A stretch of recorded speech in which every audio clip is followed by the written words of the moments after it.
Yeah. Welcome. This is Grapsody. You know what it is. Here on a Monday, not a Saturday. Here to run down this card for AEW Full Gear 2025. Pretty good show. How are you, sir? I don't feel like I've talked to you since Saturday. Maybe like text on and off. Your favorite rapper, your favorite writer, your favorite podcaster. Yeah, after my long Righteous Reg Media Man, you know me. After my long Saturday with Grapsody starting the Saturday and then going into the watch along with Denise, I'm like, let me get away from wrestling for Sunday, sit over here and not think about any of that. But it feels like the timeline was talking about Full Gear for most of that, so that's a good sign. There's been some up and down reviews on things that went down, but I like the show a lot, Phil. I thought it was super fun. Yeah, I thought it was a good show. There were some very controversial results here that we'll To get say the into. least. Some people are not happy with the outcome at the end of the show. I have mixed feelings about it, but like I said, we'll get into it. Pretty lengthy card. That's usually what we're going to get out of an AEW show. Some of these matches, I feel like they went a little bit longer than they needed to, but for the most part, I thought the pacing was really good. Breakneck pace, super violent.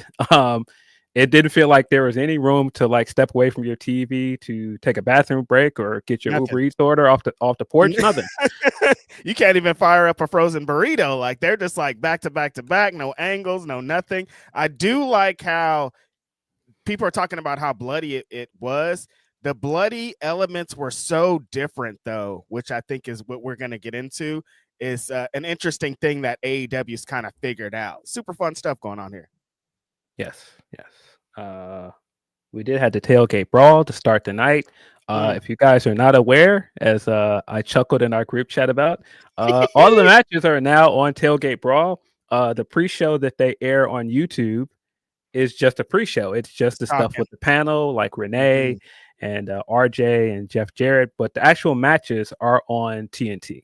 Yes, I was bamboozled. The last pay-per-view, I watched like, I don't know, 15 to 20 minutes of the pre-show, and it's just like Renee, RJ, and Double J. They're like bringing in different guests, and I'm like, where's the wrestling at, my G? What's going on here? And then they're like, oh, no, the wrestling's on the TNT portion of the show. You got to click to that. So, like, this happened to Denise on Saturday. She's, like, watching the show, and she's texting me. She's like, I haven't seen a match in so long. What's going on here? I'm like, oh, you're on the wrong channel, I think.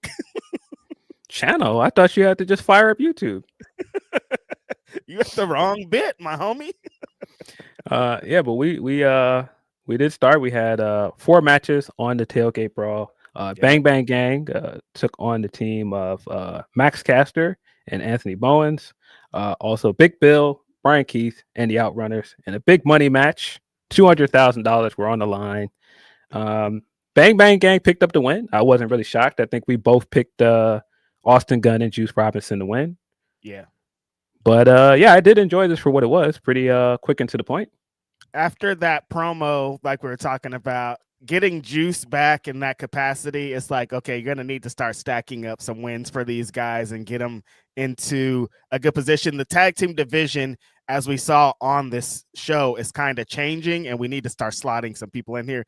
Good win for the Bang Bang Gang. Yes. Yeah, Margie, we are working on a Monday. We are here. Thanksgiving week, holiday week. You guys are getting extra content from us on a holiday week. Your boys are back in town and never out of town, all right? Never out of town, I guess. Boom and Doom, the team of Big Boom AJ and QT Marshall took on... Boom and Doom makes me laugh every time. Took on RPG Vice, Rocky Romero, Trent Beretta. This was when Don joined the commentary team. It almost felt like he never left. He was on commentary multiple times throughout the night because we got multiple matches that involved the Don Callis family. I thought for the most part he was really entertaining on commentary, but I did keep looking around like, oh, Dom's back. Yeah. But wait, Don's here again. Wait, Like he almost feels like a permanent member of the commentary team because like every other match is a Don Callis family member, and so he gets to get in there and get his bits off. And like we talked about on Grapsody, it's a little overload in the last week. I don't know if it's an extra concerted effort into it, but I'm like, all right, I understand who these people are, who Don Callis is, but like every segment. Yeah. This was what it was. Big Boom AJ came out. He got this is basically another showcase match for him. Big Justice pulled off a big cutter at one point. That was cool. The crowd reacted huge for that cutter too. Hey, they went crazy when Big Justice came in, dropped his little RKO and got on out of there. Yeah, these matches are always so funny, Phil, because it's like these guys are the Costco guys, and what they represent for most of the year is totally opposite of this. And then they get into the ring, and Big Boom's in there power bombing people, and they're slamming stuff. And it's the crowd likes it though. Like it's a showcase that they're into. Yeah. This is their hometown, I believe. Yeah, right. So, it makes sense for them to be here, and it makes sense given the reaction to them in Newark. Got Eddie Kingston and Hook versus the Workhorsemen, Anthony Henry, JD Drake. That is, of course, going to play into some events later in the night. And I'm glad that it did, because I was watching this, and don't get me wrong, I've understood the purpose from the beginning of putting Eddie with Hook. And watching this match, I was sitting there at one point like, okay, so this is basically whatever. This is a way to give Eddie some reps, but I was like, I don't know how long, what is the mileage on this? And I immediately got my answer by the end of the night. Yeah, I think I and a bunch of people are in that same boat of like, well, what is this? Like, what is it? They keep pairing Hook up with these people. What is it leading to? We want to see Eddie Kingston in a bigger role. And everybody's kind of in the same boat of like, he needs reps, he needs to get out there, he needs to do this. So we understand his positioning at this point, but we want to see greater things happen. And I think this is going to expand onto greater things happen as we get later in the day. But again, dope seeing the Workhorsemen on the card. I'd like to see a bunch more of them featured, just like I talked with the tag division. They need to be slotted in there too. Yeah, I think that they're extremely underrated. Like we talked about this week on the pod, very happy to see Anthony Henry back in the mix. Yes, sir. And man, him and JD Drake, they're much better than I think they get credit for. I would love to see them more in the mix in this tag division. To round out the end of the pre-show, and it ended up rolling over into the main show. El Sky team took on the team of Don Callis family. That would be Mystico, Mascara Dorada, and Nahan taking on Kazuchika Okada, Konosuke Takeshita, and Echizero. This is another one of those matches where it started late in the pre-show. Yeah. And so, people were immediately thinking like, how long is this match going to actually go? The match started and only Echizero and Takeshita were out there. Okada was fashionably late, pulls up before the pre-show was over in his Lamborghini, comes out in his gear with his belt, and he's still not out there. So when the show starts, we get the pyro again, like we got last pay-per-view. Still a cool visual, but I love the idea that Okada was like, when we wrestling on the pre-show, I'll be there at 7. Like, what time we gotta be there? I'll be there. Super fun way to expand on the kind of concept that they did in the last show of like, it's a hot match bleeding over into the show. This time it's like, no, it's a wrestler that looked at the times and was like, I'm a pay-per-view wrestler, so I'm going to take my time getting to the pay-per-view. And it kind of played into the match of him and Takeshita. The whole week, the whole month, this build of Okada antagonizing Takeshita, trying to get Kyle Fletcher to turn on him, talking about Proto-Okada and like just all this bits he's doing, being really pissed at Don Callis for pairing them up. Great. It's amazing. I think it's leading to what Phil Lindsey has been saying for some time. I think we're in a really good position. So this is going to be fun. Yes. I thought Okada looked cool as hell showing up in his Lamborghini. He looked very expensive. Came out, his entrance was fucking awesome, as it always is. I thought that was a great way to open the show as well with his entrance. He comes down, and the backstory here is Echizero has been wanting to win the CMLL Trios belt all this time. So the second Okada gets in the ring, he does his stare off with Takeshita, and Echizero's in the middle, like, come on, come together. Like, I want to win this, guys. And they're like, nope. He's like, oh, come on.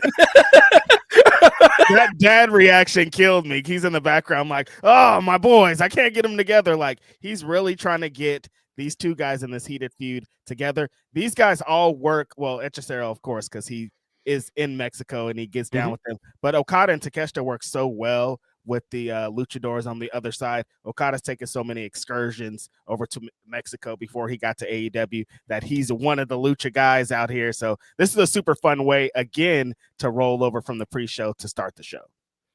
Absolutely. Sky Team is incredible. Got very talented Mascara Dorada on this team. He's fantastic. Of course, Mystico is having like one of the greatest years of his career. He was incredible. Wow. And then Nahon, I'm not like a big fan. Like, I'm not the most knowledgeable about CMLL or his wrestling, but I thought he was fantastic as well. Building around Mystico being taken out of the match for a little bit at first, and then he comes back in. He has the big hot tag, and he hits the ring, and just a special kind of wrestler at this point, man. He's incredible. But man, Takeshita, bro, like some of the sequences with him where he does the wheelbarrow into the German that he does, and like these big crazy feats of strength that he does, he's amazing. All of the miscommunication with him and Okada was really funny. It's even worse than the last time they teamed up together to try to win tag team gold. It's just, this is an untenable situation. It seems like the only person that doesn't understand that at the point is Don Callis. And I'm not so sure that Don Callis doesn't even understand it, because it almost feels like he's instigating at this point. By continuing to try to push these guys together. Because he keeps being like, you guys are going to team up, huh? How do you feel about it, huh? Like, he got a little like extra, it's a little zesty, extra spicy on it. Yeah, I do like how their bits are leading into Continental Classic stuff, and like all these developments are now like, it's not just going to be this great match. It's going to be like, essentially, the Don Callis family could start imploding due to Okada and Takeshita's little feud. Yes. Okada hit Takeshita on accident with a Rainmaker again. And then he just kind of stood over him and he was like, huh, you okay? Sorry. Are you all right? There was a bit at one point where he acted like he accidentally jumped on top of him and started beating on him from behind. There was a lot more of him hitting Takeshita on accident in this match. And every time he did, it was funny. His reaction at the end of the match when they lost, when he's sitting on a ramp like, oh, we lost? I'm sorry. What happened? And I don't think anybody's surprised by that. El Sky Team did pick up the win here. They retained the CMLL Trios Championships. This led into a segment later in the night after Kyle Fletcher's match with Mark Briscoe, where Okada just blamed Takeshita for everything. Like, this is all his fault. And Takeshita's like, wait a minute, you didn't even get here on time. How is this my fault? And he's like, oh, this is your fault. And then, Fletcher shows up and he's like, what happened? Where were you guys? And again, blames Takeshita for everything. And that's where we get the build for this week's episode of Dynamite. All three of these guys have immediately revealed that they will be in the Continental Classic. Obviously, Okada has to be in it based on the lineage to the unified belt. He is technically still Continental Champion. So I think most of us figured Okada would be in it, but coming after his G1 Climax win earlier this year, Takeshita's also going to take a part in it. And also, Big Kyle Fletcher. I mean, straight away, that's three big names in this tournament. That's very exciting. Can't wait to see the rest of this field. If those guys are the guys in there, gotta assume maybe Brody King as well.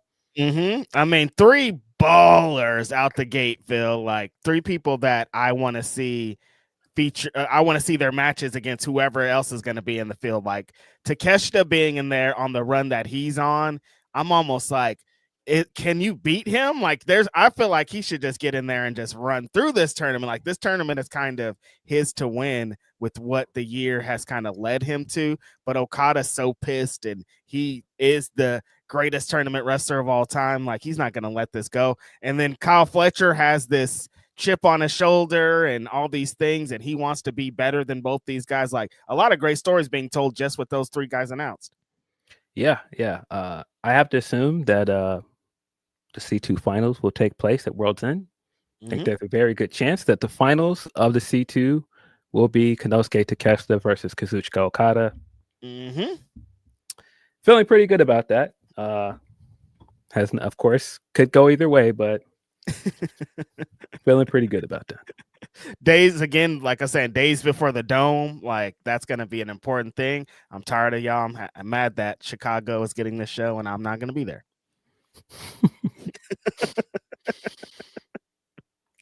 But yeah, this is when we finally get into the main card. That was a lot of story stuff to stack into a pre-show match. Wasn't even supposed to be the opening match, but we got a lot of stories interlaced in there.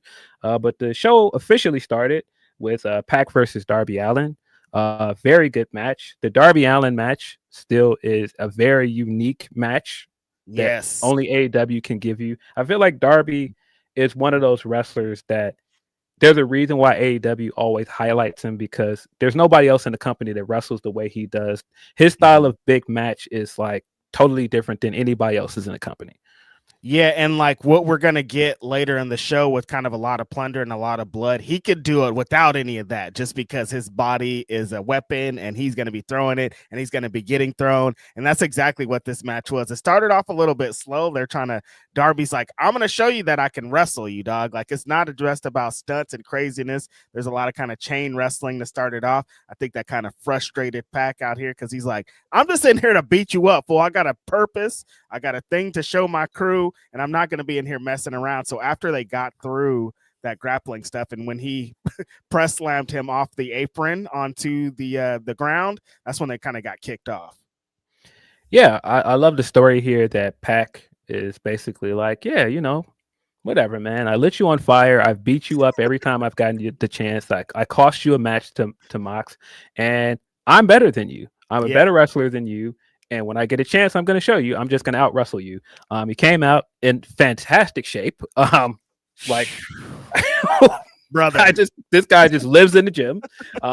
Like, comes out in incredible shape, and Darby is out wrestling him to start this match. I think people forget often that Darby has an amateur wrestling background, and he's a much better wrestler than I think he gets credit for, because he does so many of these crazy, dangerous spots that people try to make him out to be like, he's Crash Hardy or something, like Crash Holly or something.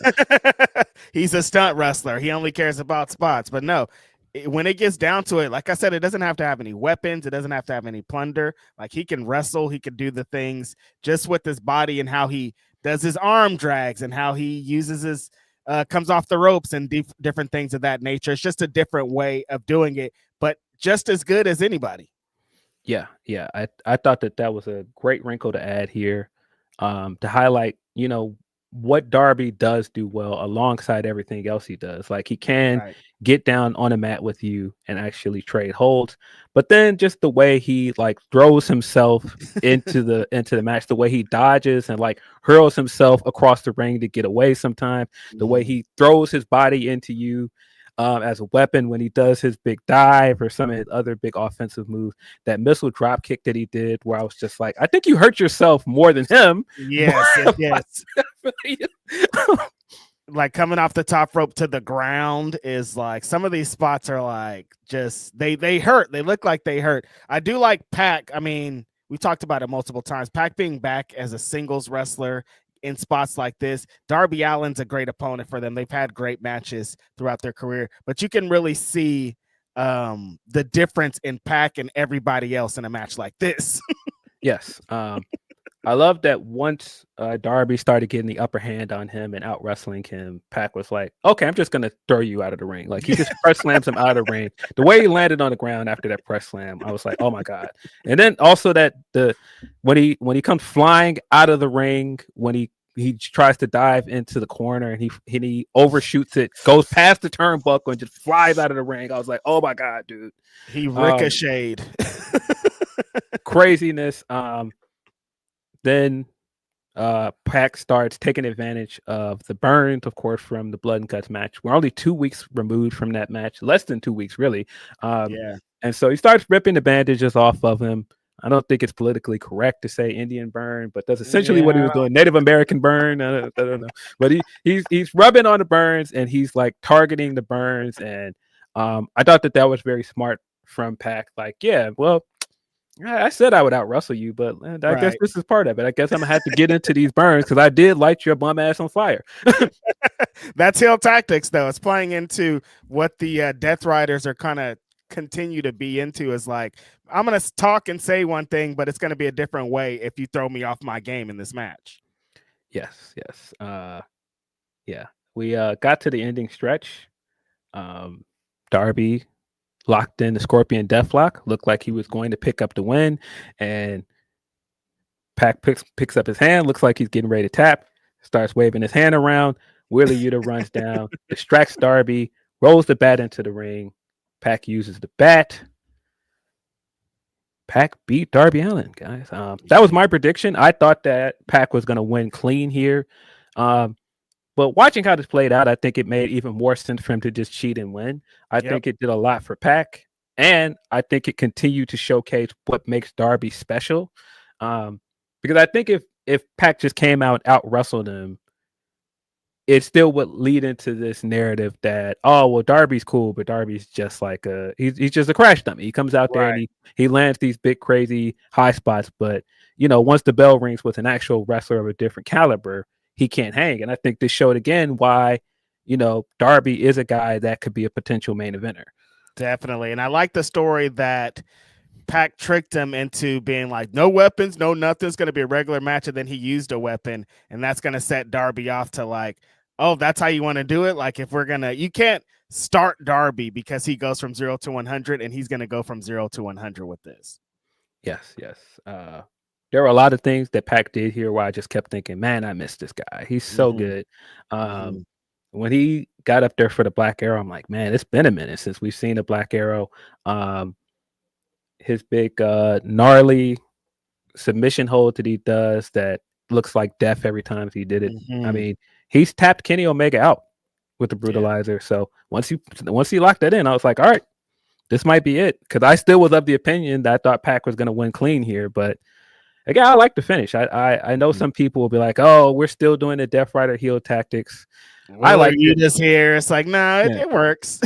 Yeah, I liked it. And that, of course, is going to play into some stuff later in the night. It's not looking very good for one Jon Moxley at all. These guys are giving him the death stare. I tell you. Yes. Corn Kid is saying traveling up north to North Cali. Can't wait to hear this pod later from my favorite podcast. You guys are awesome. Appreciate you. Yes, appreciate you. California. Hope you have a good time up here. We got the women's 4-way tag team match up next. Stipulation here is that the winner gets to set the stipulation for their semifinals match. The team of Timeless Love Bomb, Timeless Tony Storm, Mina Shirakawa taking on the Babes of Wrath, Willow Nightingale, Harley Cameron, Sisters of Sin, Julia Hart, Sky Blue, and of course Megan Bayne and Marina Shafir. One of my favorite things coming into this match straight away, before the bell even rang, was Tony and Mina coming out and doing their big Broadway-esque dance number, and the heels are just staring at them from by the ring like, all right, man, like wrap this up.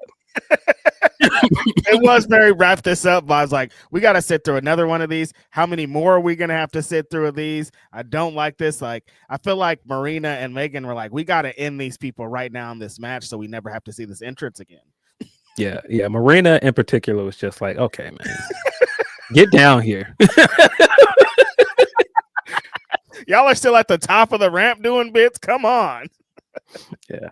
I thought that this match was good. I enjoyed the work that they've done, particularly here, to build this tag division and really, make the point of what makes all four of these teams distinct. And I think that was really the biggest success of this match. Tony and Mina came across very well. Sisters of Sin came across as absolute psychopaths. Sky Blue wants to smoke with everybody. At one point, she was in the ring and she tried to pie face Megan, and Megan was like, "What are you doing?" Like it looks like she got a little bit more dip on her chip than she wanted, because Megan immediately responded like, "Hey, yo, what is this?" Yes, I like I like that energy from Sky. It's been like that. Like she brought that energy to the blood and guts match of like, I'll get in here with anybody. What you want to do? You want to fight? Like, I don't care that you're big. They're predicting that you guys are going to win this tournament. You got to get through me first. And Megan's like, who let Sky in here? Like, what's going on? She seems so annoyed. She just tried to get her out of here so quickly. The thing I like about this whole kind of situation with this tournament and everything is what it's done for Marina. Because like most of the things we've seen from Marina have been attached to the Death Riders, and she just beating fools up on the regular. But for her to finally get into the mix with the women's division, and it's such a difference when she's in the ring compared to everybody else. It's big. Like I see why her and Shayna and them were all in the same crew, because it's exactly the same vibes of like, it's not going to be flippy doos and spots and running ropes when I get in here. It's just going to be me kicking you in the face, kicking you in the back, locking you in some kind of submission hold to try to end this match. Yes, agree. That is a great comparison. Sky Blue is essentially Bubbles from the episode. Everybody was like, yeah, but you don't really have an edge to you. And then she, like, by the end of the episode, she's like screaming like, I'm hardcore now. That's Sky Blue to a T. Yeah. But I agree with you. I love that Sky has been basically like, I want to smoke with everybody. Like, I'm not afraid of anybody. I think that has added something to the Sisters of Sin thing. It's not just them coming out and doing the spooky stuff. Julia, I thought, worked very well here. I thought that they showed a lot of chemistry as a tag team. Like you said, Marina in the mix with the rest of the women, she just adds something different. And I feel like we've been waiting to see what she would do in these kind of matches for a while now. Yeah. And you could definitely see the improvement from not just an in-ring standpoint, but just what she knows, what her character is. She knows like presentation, what her, like the presentation, like just how distinct she throws her strikes and everything, her finisher and everything. It's all established now in a way that it wasn't before. Yeah. And her partner, it's like, you see why when everybody's still mad about Anna and Ty, I'm like, I understand, but like, have you guys seen Megan Bain? Like every time she's in the ring and she just started knocking everybody out and she's standing tall in the middle, I'm like, kind of give her all the belts. Like, I don't even understand like what we're doing here. One of the hardest working women in showbiz. She's been traveling back and forth from Japan, taking part in Stardom's tag tournament, and then coming back here and wrestling with a completely different partner. Yeah. Blood and guts match as well. Like, and what not holding back on any of it. She's fighting hard in Japan. She's fighting hard in America. Like, she's going crazy. Yeah. The more and more I see her, the more and more I feel like she's like an undeniable talent. It's only a matter of time before she's women's world champion. Yes. I don't know how much longer you're going to be able to hold that push off, but you've got something special in her. It's going to be a groundswell of support. She's going to start getting cheered because she's supposed to be a heel. Like, things are going to change. She's just too good. Yes. I predicted coming into this that one of the heel teams were going to win. I thought the stipulation kind of lended itself to a heel team setting the stipulation for the next round.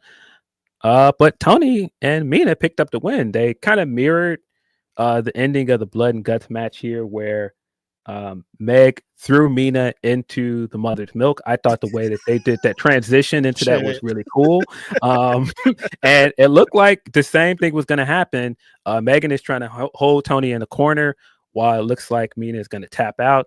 But Tony this time elbowed her out of it, ends up getting the tag, ends up picking up the win for her team.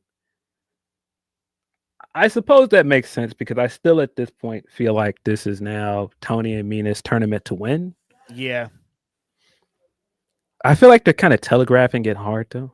Yeah.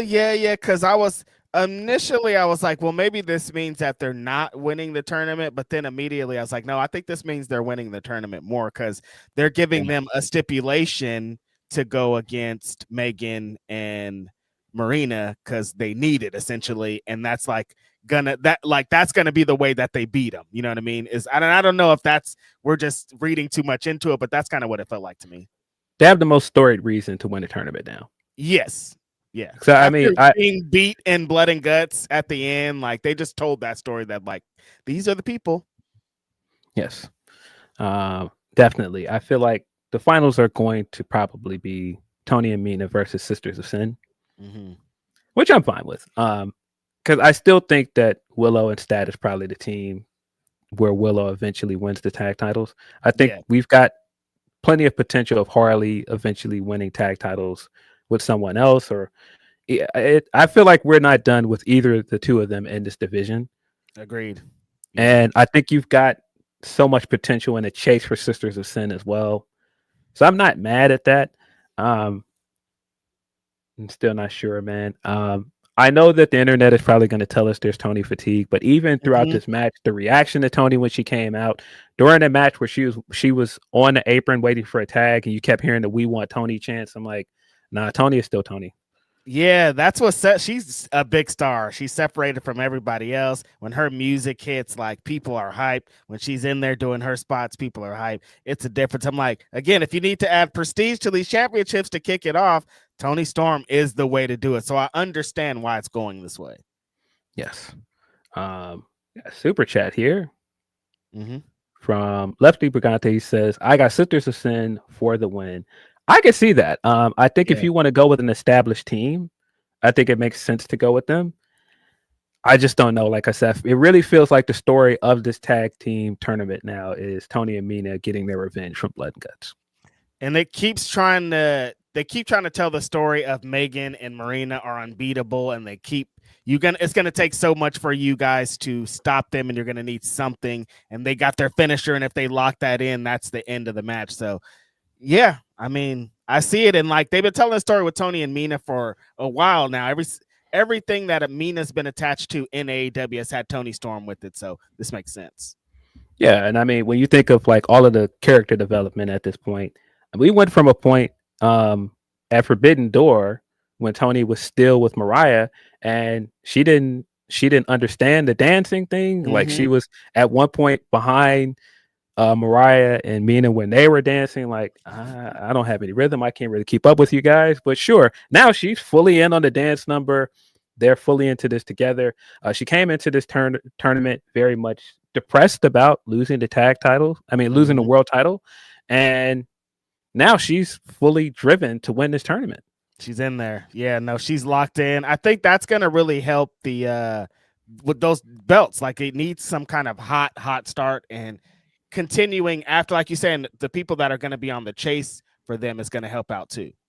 Yes. Yeah, but watching Tony on the stage, you can see why they would put the tag titles on her. She still feels like a big star. Even the DraftKings commercials that they kept showing for her, which are hysterical. You've got a big star in her. You're printing money with her. This is somebody that has endless marketability and all these other things. I get it. And they're continuing the story with her and Megan Bain, which is like just bubbling up. Like, we talked to her about Megan Bain, and she said her feelings on that, and things have just continued since then. Absolutely. Up next, we had FDR taking on Brodito for the AEW World Tag Team Championship. One of my favorite matches on this card. FDR is FDR, man. Like, one of the greatest tag teams in this industry. They've quickly made their name. They're going to go down, I believe, as one of the greatest tag teams ever. Absolutely. And this show why. Stokely came out with his belly entrance. That was hilarious. I love seeing a bit that's feel legit just for us. Like, Denise didn't know what that was going on. A lot of people in the chat didn't know what it was. And I'm like, he just did a bit just for guys like Righteous Reg and Phil Lindsey. And it wasn't for the match. It wasn't a part of anything. It was just like, here's this bit that I like this movie. I like this aesthetic. And I think it's going to pop some guys. And it worked. Yeah. If you weren't around during that time period where Hype Williams was directing a lot of music videos, old heads like us, I suppose, if you want to call us old heads. We're there. I suppose. Yeah, I remember that time period of like the widescreen videos and like that color and everything. That he used the same font as the belly posters and everything. So I got what he was doing immediately. Yeah, super dope. I mean, 1999, 2000s. There used to be, we talked about Michael Jackson a little bit on the pod. Hip hop got to that point a while too, where they would be like world premiere and everybody would kind of sit around their TVs waiting for this big, huge video. And Hype Williams was a huge part of that. Most of the videos that got these gigantic world premiere were Hype Williams videos. Yes. Brodito, as we said on the podcast, has been one of the most pleasant surprises of 2025. They've been a really, really great tag team. These kind of Frankenstein tag teams, I think we all look at them like, all right, well, they're never really built to last, but I could have gone another month or two with them as tag champions because they've been just so entertaining to watch. Their matches have been really fantastic. And this was another one. This very much felt like the equivalent of one of these big super teams in basketball going up against an actual like well-oiled machine of a well-coached team. And that was the big difference. The big difference throughout this match was that FDR is an experienced tag team. That's the thing. Yeah, every corner that it was like we could do some little underhanded tag team tactic, FTR knows every one of them. They know how to transition when the ref's backs turn, when the ref's in front of them, they know how to do stuff. Like they just have the tag team thing down. The thing that I always say about FTR is if you want to really get everything out of them, give them 25 minutes, let them have a match where they could build the spots, stuff for later, set things up, plant seeds. When you could do that, that's when FTR is at their finest. And that's exactly what this match is. They started getting into Brody is such a force when he starts getting into the chops. Him and Dax got into a chop battle at one point, and it's like both these guys, Dax too, like Dax is going to go down in the annals of chop history with some of his chops. But then you hear and see Brody's chops, and you're like, oh my God, no, this guy's throwing like he wants to kill people. And I just love that kind of unpredictable element of Brody's going to come and he might drive you through a wall or he might drop you on your head. You really don't know what you're going to get with them. Yes. There were several spots throughout this where FDR was trying to cut the ring in half and keep Bandito isolated, and Bandito was trying to fight both of them off and successfully fighting them both off at sometimes, like doing these big crazy feats of strength. Like when he tries to motion to Brody and it looks like he's going to do the spot where Brody throws him on top and then he picks up Brody and the crowd does the big gasp and he throws him. Really, really cool moment. Throughout like the final stretch of the match where they're again trying to isolate Bandito and trying to focus on him, and he is just fighting them off. All of these great near falls that he had during the last stretch, he felt like a world champion. And I thought that was important here because he is a double champion, but he is also Ring of Honor world champion, so he shouldn't just lose easily. No, I did, and it kind of tells the story of what I think this is leading into of like Brodito was amazing, one of the best makeshift tag teams we've seen in a while, but we talked about it on the pod. I want to see both of these guys kind of as singles moving forward, and what we've seen of Bandito this whole year is like moments like this where like the crowd is so behind him. He feels like the number one wrestler in the company at moments when it's really like he's fighting from behind. FTR's all over him. They're doing their tag team moves. They're doing people they've been in the ring with tag team moves. Like they're just trying to kill this guy, and Bandito keeps fighting back from behind. Yeah. I love the spot where he tries to set up the 21 plex and he misses, goes to the other side, hits the 21 plex on the other side. But because these guys are experienced tag team, they're waiting in the ring as soon as that move is over to set up the shatter machine.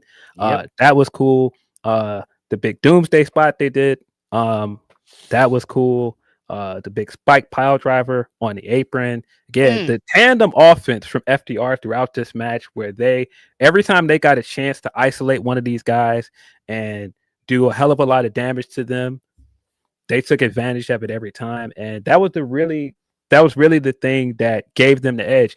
Even when they tried to cheat and use the belt and it wasn't enough, them as a tag team is what eventually won this match. Yeah, I think that was kind of my favorite elements of it is when FTR gets into their tandem bits, they do it so fast. Like I said, and it's always behind the referee's back. When they do the spike pile driver, it's in 3 seconds instead of what would take another tag team 7 seconds. Like they're just so precise with every bit. They'll hide to get one little advantage on the extra pin and holding a leg, and they just have all the bits down. The kind of climax to Bandito finally fighting back, getting Brody King in there, and them fighting for Ender, and you thinking that Brodito could do this. They hit a shatter machine of their at their point, and then you think that they're going to do it, but FTR, just like you said, they're the best, one of the best tag teams at the world, potentially the best tag team right now, and they just had it all figured out to get the victory. Yeah. The ending stretch, like I said, with Bandito taking everything that these guys were throwing at him and continuing to come at them, he flips them off, and then they hit him with the big move, the big shatter machine at the end to pick up the win. FDR are the new AEW World Champions. I think that was the right move moving forward. You've got so much potential now with the Bucks in the mix as a tag team, and you've got so many good babyface teams for them to wrestle. Jet Speed, of course. I'm assuming we're getting a rematch with Cope and Christian coming up soon. So yeah, I figured this was going to be the outcome, but man, this match was incredible. Definitely one of my favorite matches of the weekend. Yeah, potentially my favorite match on the show. There's a couple of other things on this show that I really liked a lot, but when this thing got hot, it got hot. And this is why you can never deny FTR, because they could, as we've seen, they could do this on any Saturday on Collision. If you need them on Dynamite, like they could get this performance out of virtually every tag team in the division. So having them on top is great. People are, again, with that same thing we talked about with Tony, though, feel like third time you're going right back to him. But I think the other times were different. This one feels a little bit more wide open as to what they could do as tag team champions. Yes. Yeah. Jurassic Express is another option. Jurassic Express. Yep. Former AEW World Tag Champions as well. That's going to be a big match as well, especially with the reactions that Jurassic Express are getting.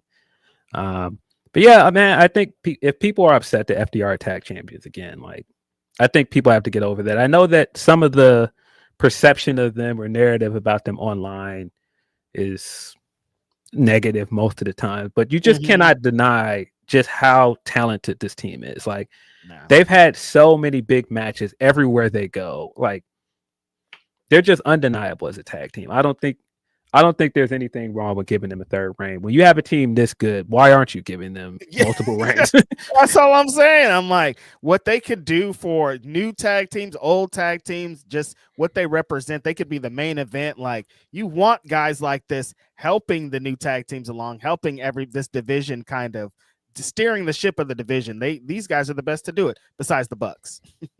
Yeah, absolutely. So like I said, the Bucks are back in the mix. That's always the pendulum with them. If the FDR heals, Bucks are usually baby faces, and vice versa. So they're inevitably going to have another match. It's inevitable, and it's going to be really good. Betcha. People are already mad about it, but it's going to be great. Definitely. The Casino Gauntlet match for the inaugural AEW National Championship is up next. We opened with Bobby and Shelton Benjamin. I thought when we got this, we were actually going to get like a few minutes with them. I was kind of disappointed with how quickly we got to the timer and Ricochet came out third.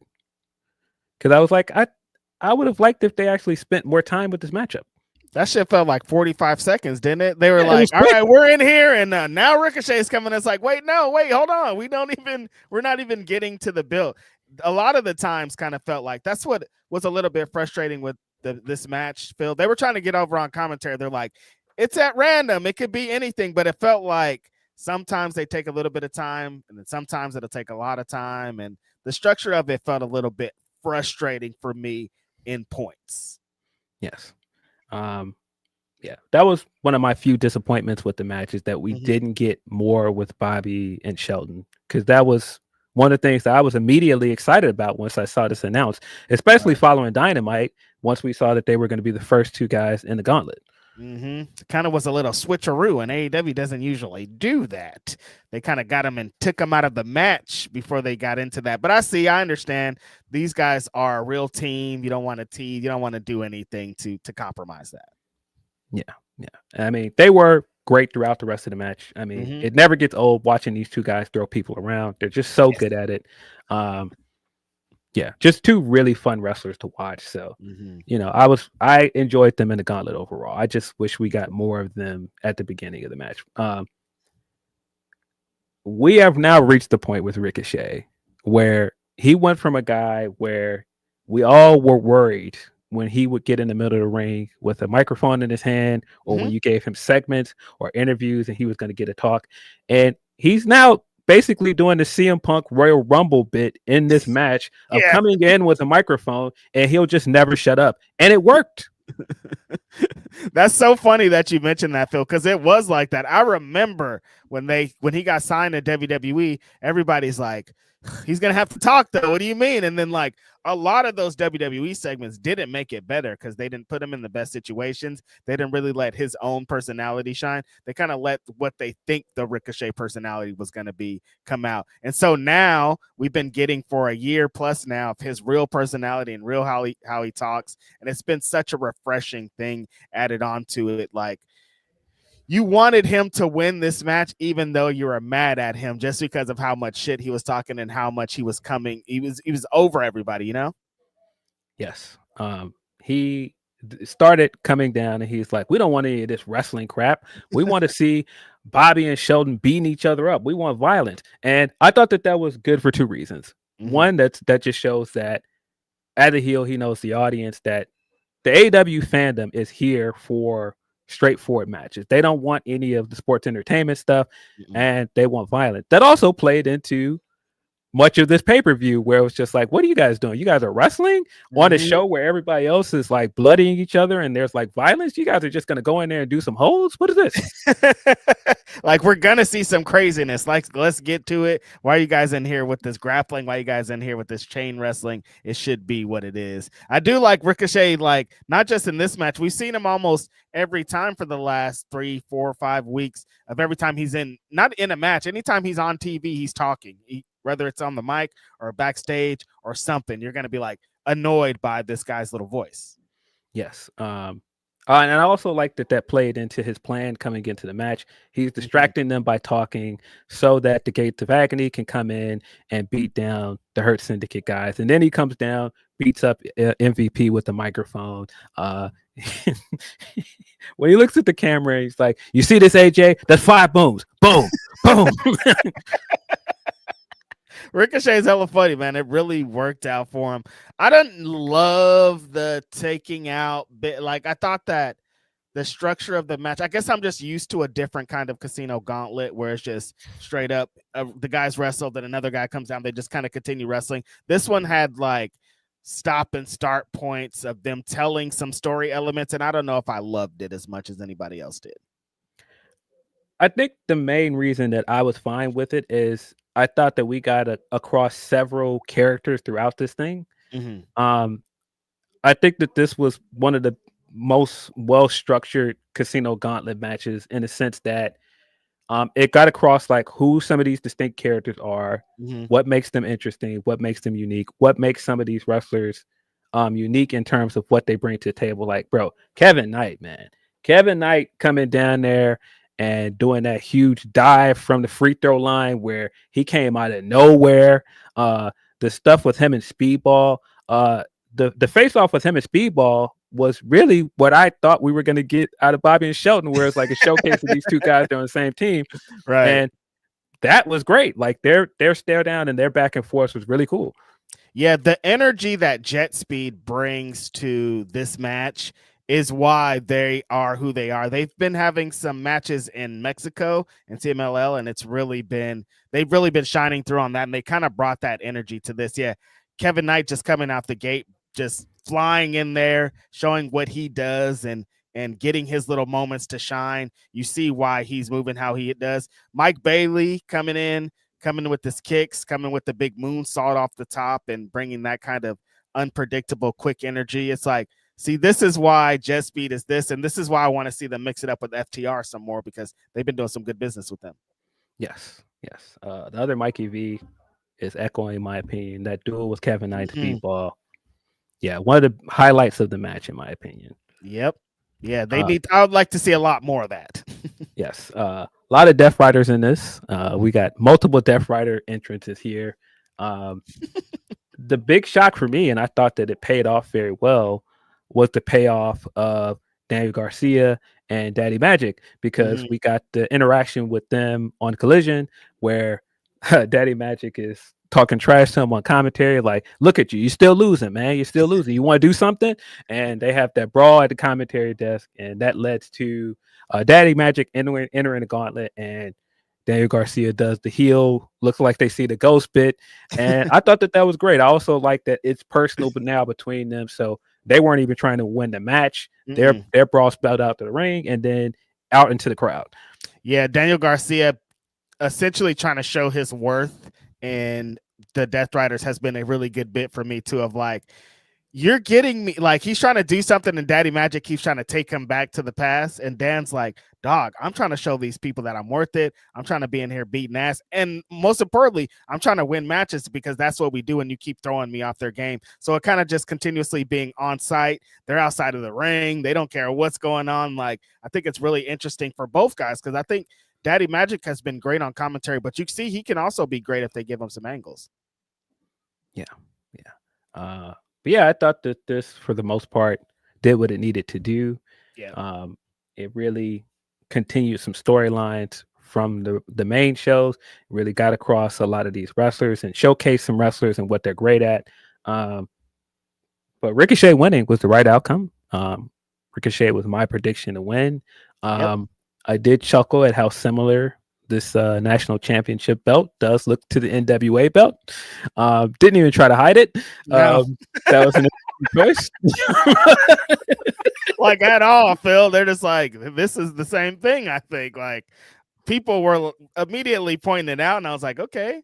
I mean, they did say that's what it was going to be. Tony did say he talked to Billy Corgan, so things are how they are happening. But yeah, a lot of people predicted that if they're actually going by the format of what they said this championship's going to be, and they're going to be in CMLL, they're going to be in New Japan, and they're going to be traveling the world with it, who better to hold this belt than Ricochet? Like, he's been in all these places. He's been against all the multiple opponents. He represents something totally different than every wrestler in the company. Having him as the first national champion makes a lot of sense. Yes. Yeah. And I feel like with the year he's had, he's been overdue a big championship win. That's a fact. And making him the inaugural champion, like I said, with the year he's having, makes a ton of sense. Yeah. And when they were like, this is going to be the first championship defended, the first AEW championship defended on Ring of Honor, I'm like, Bobby Lashley's definitely not winning this belt. I didn't even know that. That's the thing. Yeah, on Final Battle. Oh, really? Yeah, that's the bit that they're doing with the national championship. So Ricochet is going to be on Final Battle. Oh, cool. Yeah, I think that's a good use of Ricochet. So cool. Yeah, of course, like we said, because the belt looks so similar to the NWA belt, there were quite a few people that were throwing some shots on Twitter and social media, which I expected. That is what it is. I thought that this was yeah, it is what it is. I would hope that Tony did actually speak to Billy Corgan, and there's no issue here. That is a factor, Phil. This is pro wrestling, and people will just say, oh, I did talk to him, and never have talked to him. That's a thing, but it'll all work itself out. I hope that everybody is fine. Kyle O'Reilly took on Jon Moxley in a no-holds-barred match. This was a very violent match, like I think we all expected. I predicted that Mox was going to win here, and I am very happy I was wrong, because I love what this has done for Kyle O'Reilly. I think this push has been fantastic. I hope that they keep this going. Getting a win over Jon Moxley on pay-per-view, that's huge. And just the way that he managed to win this match. I mean, the way that this match put over his strengths as a technical wrestler and mat-based wrestler. Like, every time Mox tried to like wrap him up and get him in a hold, he would get out of it. Like, commentary kept putting over his defense against holds and how good he is at that. And it felt like several times throughout the match where once Mox figured that out, like, wait, he can out wrestle me. I'm just going to try and do something really violent to get this guy to stop moving. Oh, you can get out of this hole. Here's a fork. I'm just going to keep stabbing you until you stop moving. Yeah, that was probably my favorite point of the match. There were so many counters. Like Mox couldn't stop for a legit 1 second without Kyle being like, well, let me grab your ankle. Oh, let me grab your arm. Oh, let me grab your neck. Like it's just nothing he can do. He thought that his strategy of like, I'll just out wrestle this fool. Like I seen Pac and what he did in his match, and I'm gonna try to do the same thing. And like Kyle being like, absolutely not. I'm gonna continuously work on your ankle no matter what. Anytime you grab me up, I'm gonna slip to that ankle. The ankle lock being the kind of base of the match was super fun. This is when the sicko shit started, Phil. Like this match right here is like the definition of AEW. Jon Moxley, possibly the greatest AEW world champion there's been, lost this championship and just became this like sicko wrestling freak who wants to do blood sport style matches, because this was essentially a blood sport match but with the fork. Like they're working all these holds, they're doing all these counters, the ropes are involved, like they're on the mat, it's bloody, they're both bloody. It's just a disgusting kind of sicko brawl. Yeah, that's exactly what I thought. That this is everything Jon Moxley loves about wrestling. Mm-hmm. Like he got to get like his blood sport stuff off, got to do like the judo and like mat based stuff, and then also got to introduce like forks and like all this blood and violence. And I was like, oh, this guy's having the time of his life. Jon Moxley's specialty. Like he checked all the boxes. Like we need this, we need this, we need this. There's some Death Rider story elements told in it. Like this is his segment of the show we were kind of expecting. Like, and then again, I love what they've been doing with Kyle O'Reilly the last couple of weeks. I think Bloodsport emphasizing who he is, having him bloody when the match was great, getting another victory on Jon Moxley on the way up, and then here kind of in a Jon Moxley, no matter what we've seen on Dynamite and leading into pay-per-views, he doesn't lose a lot of pay-per-view matches, especially a one-on-one match with the not a lot of other people involved. Like just beating Jon Moxley in the middle of the ring, a handful of people can say that they did that. And for them to give that honor to Kyle O'Reilly, I think was the right move. Yes. Yeah, Jon Moxley is just, he's just phenomenal, man. There's just so many great things that he does. And I get if some people feel like the wrestling is not for me. Like his style of wrestling, even if you're like, you don't like the shoot style, like MMA stuff that he does, or you don't like the bloody stuff he does. Jon Moxley as a character, man, he is just so tremendous, man. And I thought that came across really well throughout this match and in the aftermath. Kuma Thurman, which, buddy, what a great screen name, Akuma Thurman. He says, bro, the fork spots this year have been insane. That's Absolutely. Also what I came away thinking. He's managed to make this fork such a big part of this year for him. And some of these fork spots, just the camera angles for him, how close they get, like soon as he gets ready to use the fork. Really, really well done. Like I said, when he's in this hold and he's trying to get out of it and he knows he can't get out, and then he goes and reaches for the fork, and it looks so disgusting when he's like digging into Kyle's nipple with it. Like, yeah, that point when he had Kyle in the apron and he's just like picking at him like he's an old pizza or something. Like, what's going on here? And then he's like raking it across his back and stuff. Right. And then when he gets into his serial killer stab bag, I'm like, this is just like dangerous. I can see when people are like, this is extra violent. Like, no, this is what this is. This isn't for your children's wrestling. This is that grappling, bloody kind of fight to the death, what it feels like type of match. Yes. Also have to give a shout out to Brian on commentary. I think Brian on commentary was perfect for this match because he added so much to like the story bits. When he explains like, yeah, Marina gave him the fork because she knows as somebody that's good at this style of wrestling, he can't out wrestle. Like she sees he cannot out wrestle Kyle. So she threw the fork in there to try and help him out. I thought that was a great call on commentary. That's such a big part of the story in this match. But yeah, Kyle O'Reilly forced Jon Moxley to tap out again. And And he forced him to tap out with one arm because John was like, "Hey, man, again, this guy's like a fucking spider in here. I cannot get this guy off me. It feels like no matter what I do, like he has an answer for everything I do. I'm just gonna try and hurt this guy as much as possible." And he Pillmanizes his arm at one point, looks disgusting. And yeah, Kyle still picked up the win with one arm. What a big win for him. What a great few weeks this has been for Kyle.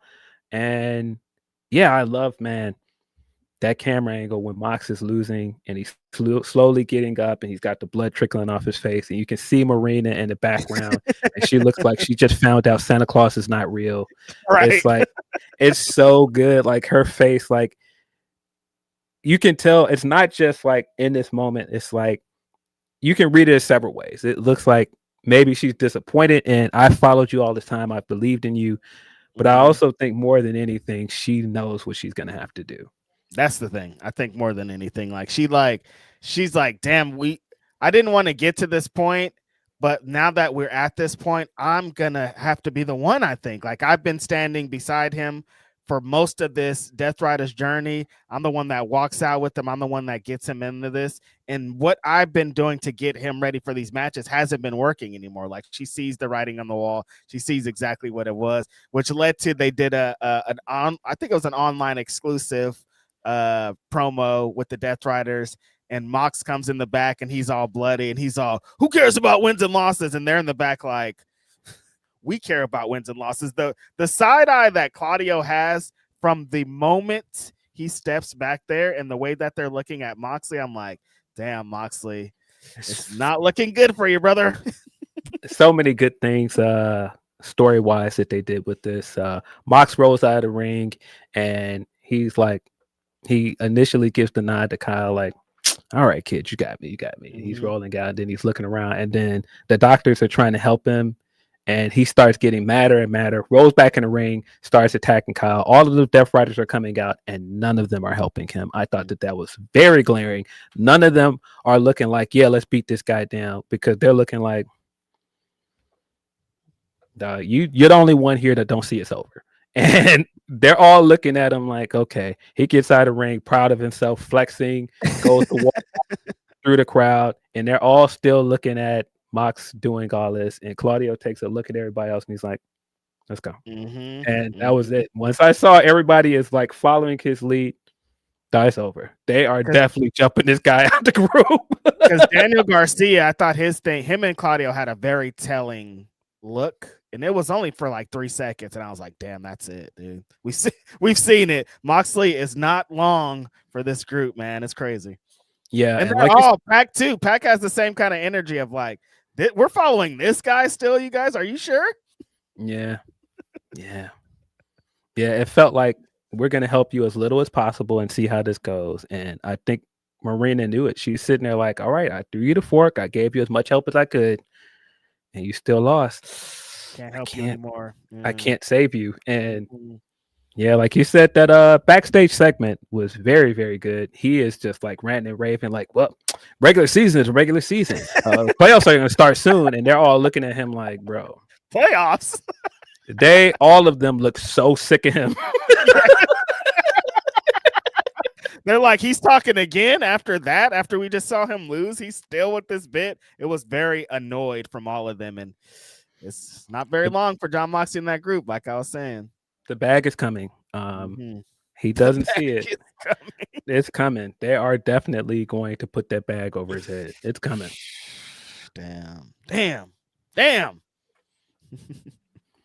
But yeah, I thought that this was great. I love what it did for Kyle. Hate that Kyle is now injured going into the Continental Classic, so he's going to miss the Continental Classic. But yeah, what a great win for him. Love what this does for him. He's got to be in line for one of these belts when he's eventually back, I would hope.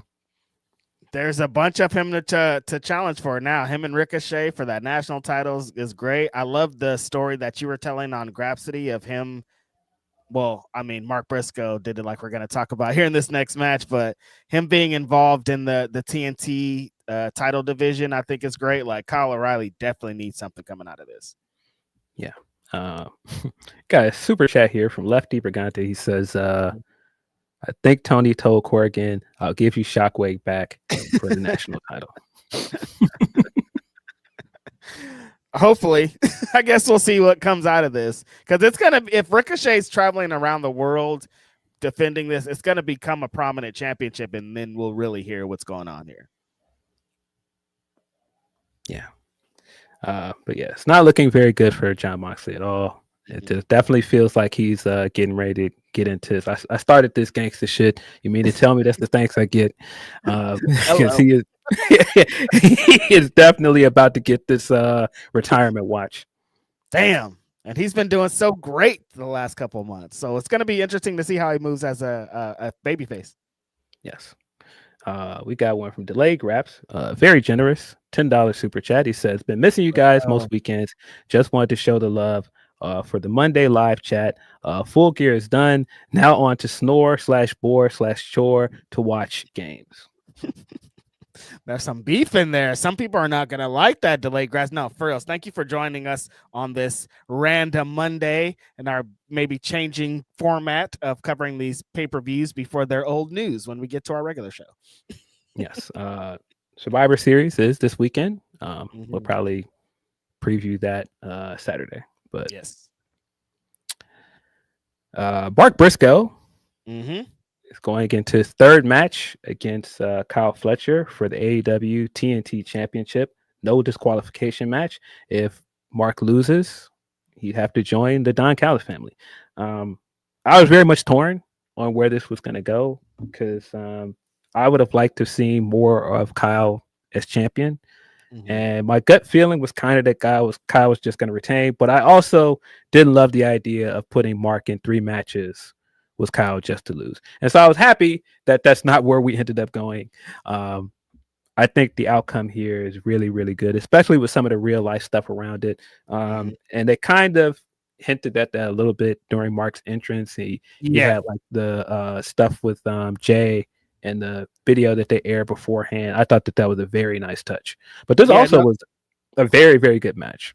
As soon as they ran that video, Phil, I was like, there's no way that they could beat Mark Briscoe tonight. If they run that video, tug at everyone's heartstrings, show us stuff with Jay, show us stuff with Mark and his kids and his family. Like, if they beat Mark here, like, this is punishment. How could you do this? And they did not. This got into what I was talking about earlier, and it's the plunder and crazy and blood started, but this was completely different than Mox and Kyle O'Reilly in the way that they brought in their plunder, and they had some ladders and some tables, and Kyle implemented the screwdriver into his, and they just got into a completely different bag. That point where Kyle had the screwdriver inside the top turnbuckle and he was going to try to hit the big brain buster on Mark Briscoe, and I was like, let's not even tease this. I don't even like this as a hope T spot in this point. Too dangerous. But yeah, like I was saying, after that entrance, you couldn't have Mark Briscoe win,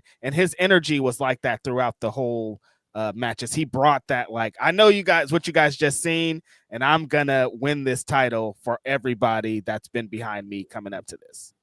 Yeah, Marcus, one of the best baby faces in his company.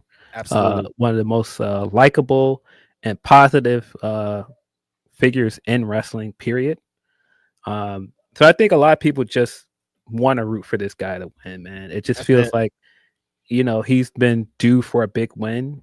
I know that he had the Ring of Honor world title win, and he had like the short-lived run with that, but I think people have been waiting for him to get this big win on AEW pay-per-view proper as well.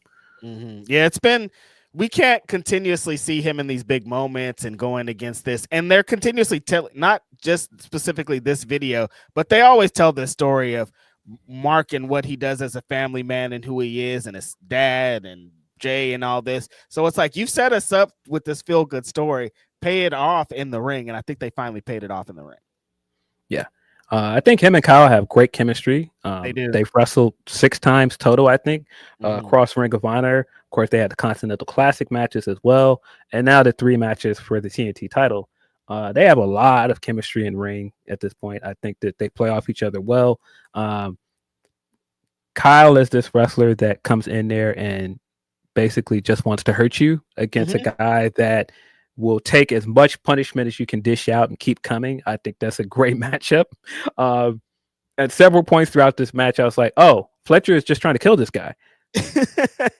Kyle's age comes into play with what you just said. Like, Kyle's from that, I want to call it the video game generation, where like it feels like he works his matches like he's knocking down your health meter. He's like, all right, I'm gonna attack this guy's body until it's red. I'm gonna hit him with so many kicks in the head till his head's red, and then that's the way to do it. Like, he's like, it's punishment, punishment, punishment, because that's what they do in video games. And then when it's time to hit my special finisher, it's all over. And Mark Briscoe's just such a, he mixes everything, Phil. He's an old school wrestler kind of, but he also has the elements of new shit where he'll fly and he'll do things that are the completely opposite of old school stuff.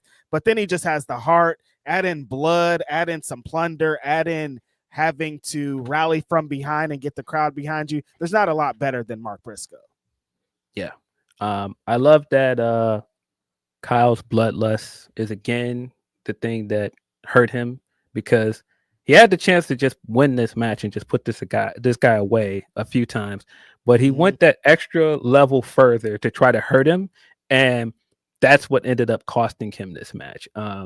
Because he didn't need to try to put that screwdriver in the turnbuckle and try to go even further with this. He could have just tried to go for it and win this match, and he did do a lot of crazy things here. I mean, when they come flying out of the ring and through those chairs, I don't know how Mark just got right back up after he did that, because it looked like he did like a blockbuster into the chairs. And when they showed the replay, his head clearly comes down and hits those chairs on the way down. I was like, oh my God. And he gets right back up like nothing happened. I was like, that had to hurt. There was a couple of spots in here. There was like a snowplow, I think Kyle hit Mark on the chair with on the outside. And it's like that one of these moves should be the end of the match. And it's like, nope, Mark is still here. You're going to have to kill this man to stop the match. And I think that's what Kyle was trying to do a lot of these times. Yeah. A lot of these spots, I was like, damn, this is dangerous. Kyle sets up a chair outside the ring and hits him with a brain buster on the chair while sitting up. And I was like, I think you could just roll him back in the ring and pin him now. It's cool. The big ladder spot that they did outside the ring, and the ladder like balls up and folds after they hit it. Like that looked crazy. And they were still trying to use this ladder throughout the match that was falling apart. When they had it strung up in the middle rope and it was all, this leg is poking out like this and all these different things, like, no, get that ladder out of here. Maybe get a different ladder. I don't want to see anybody impaled on this broken ladder. They were still using it. Yes. This was a very, very violent match based on everything Kyle Fletcher has done to get to this point. What he did to Dustin Rhodes to win the belt. This is his wheelhouse. But again, I think the great thing about this is that his bloodlust ended up being his undoing. He just tried to take it further and further, and he was going up against a guy that would not quit. His resilience was the thing that ended up giving him the edge. Mark Briscoe won. He is the new AEW TNT champion. Very well-deserved win for him. We've come all the way back to the story coming into the Briscoes joining this company after Tony bought Ring of Honor. And the story coming in was that a TNT executive, unnamed executive, did not feel like the Briscoes should be on TNT. They did not belong on Turner Programming. Tony revealed afterwards in the media scrum that person is no longer there. And so I do think, it's bittersweet that Mark is getting all of these things on TV without his brother. On TNT, he's the TNT champion. Yeah, but man, that's just such a great that's such a great end to all of this, that he is now the face of TNT after that. That people at one point, somebody felt like this guy was not marketable. And now he's the face of the brand. He is like by far one of the best baby faces in this company. He is beloved, and That's such a great story, man. That's just the real life implications around that are so cool. But it is a bit bittersweet that Jay is not here. Yeah, that's the only thing that's like, oh, this could be like a 10 out of 10 moment, but like Jay not being a part of it really affects it. It was a 10 out of 10 moment when it did happen, but like there's a little something missing. But he did it for Jay, so it all worked out. Probably my favorite feel good moment of the whole show was Mark Briscoe winning the TNT champion. Great moment. The crowd went crazy when he won. The way that he won, they brought out the barbed wire table. Like this was completely different violence than the other two bloody matches we've seen in this show, but just as nasty. Yeah. But yeah, just you can't get better than that moment of that report. And the fact that the report was confirmed as well, that somebody at TNT or a Turner did not want him on TV. And now he's plastered all over TNT social media. That's so cool. I love it. Well deserved. Go. Yeah. Love that for Mark. And I also just love it as well because Jay was by far the more successful singles competitor of the two. You know, Mark has talked about this as well, that, you know, he was a tag team wrestler. He's had some success as a singles wrestler, but for the most part, he's considered a tag team wrestler. So it's really cool to see him getting his flowers as a singles guy. And he knocks it out of the park every time too. Yes. Got the trios match with $1 million on the line. Josh Alexander teamed up with the Young Bucks against Kenny Omega and Jurassic Express. I think that this was point of emphasis number 1510 or whatever number this year, and why the Young Bucks have low-key been tag team of the year. Yes. They have been fire in these big all-star matches or these trios matches. You can tell that they have so much fun in these kind of matches and they excel at this.